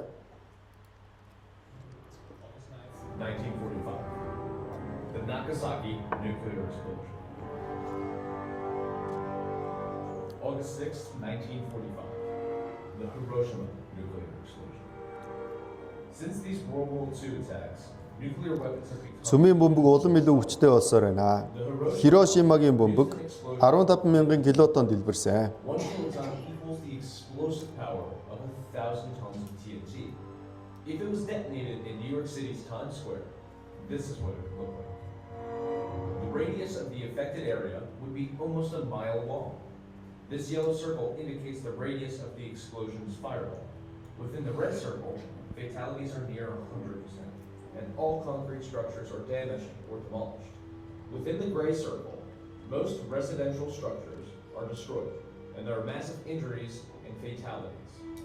The orange circle indicates the area in which third-degree radiation burns occur.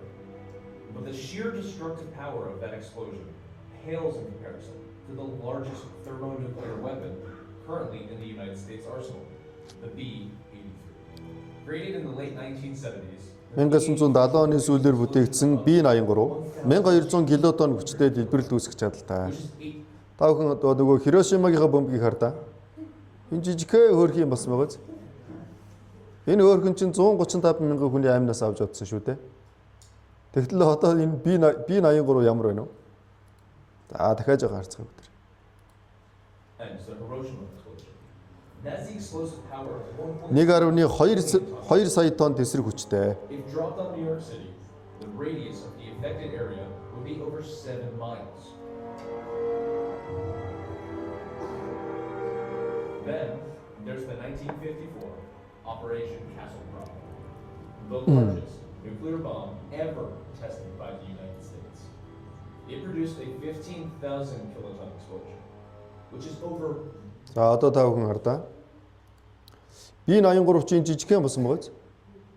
Нөгөө Хирошимагийн нөгөө Little Boy чинь энэ бүр нэг цэг шиг болсон байгааз. Тийм байгааз тээ.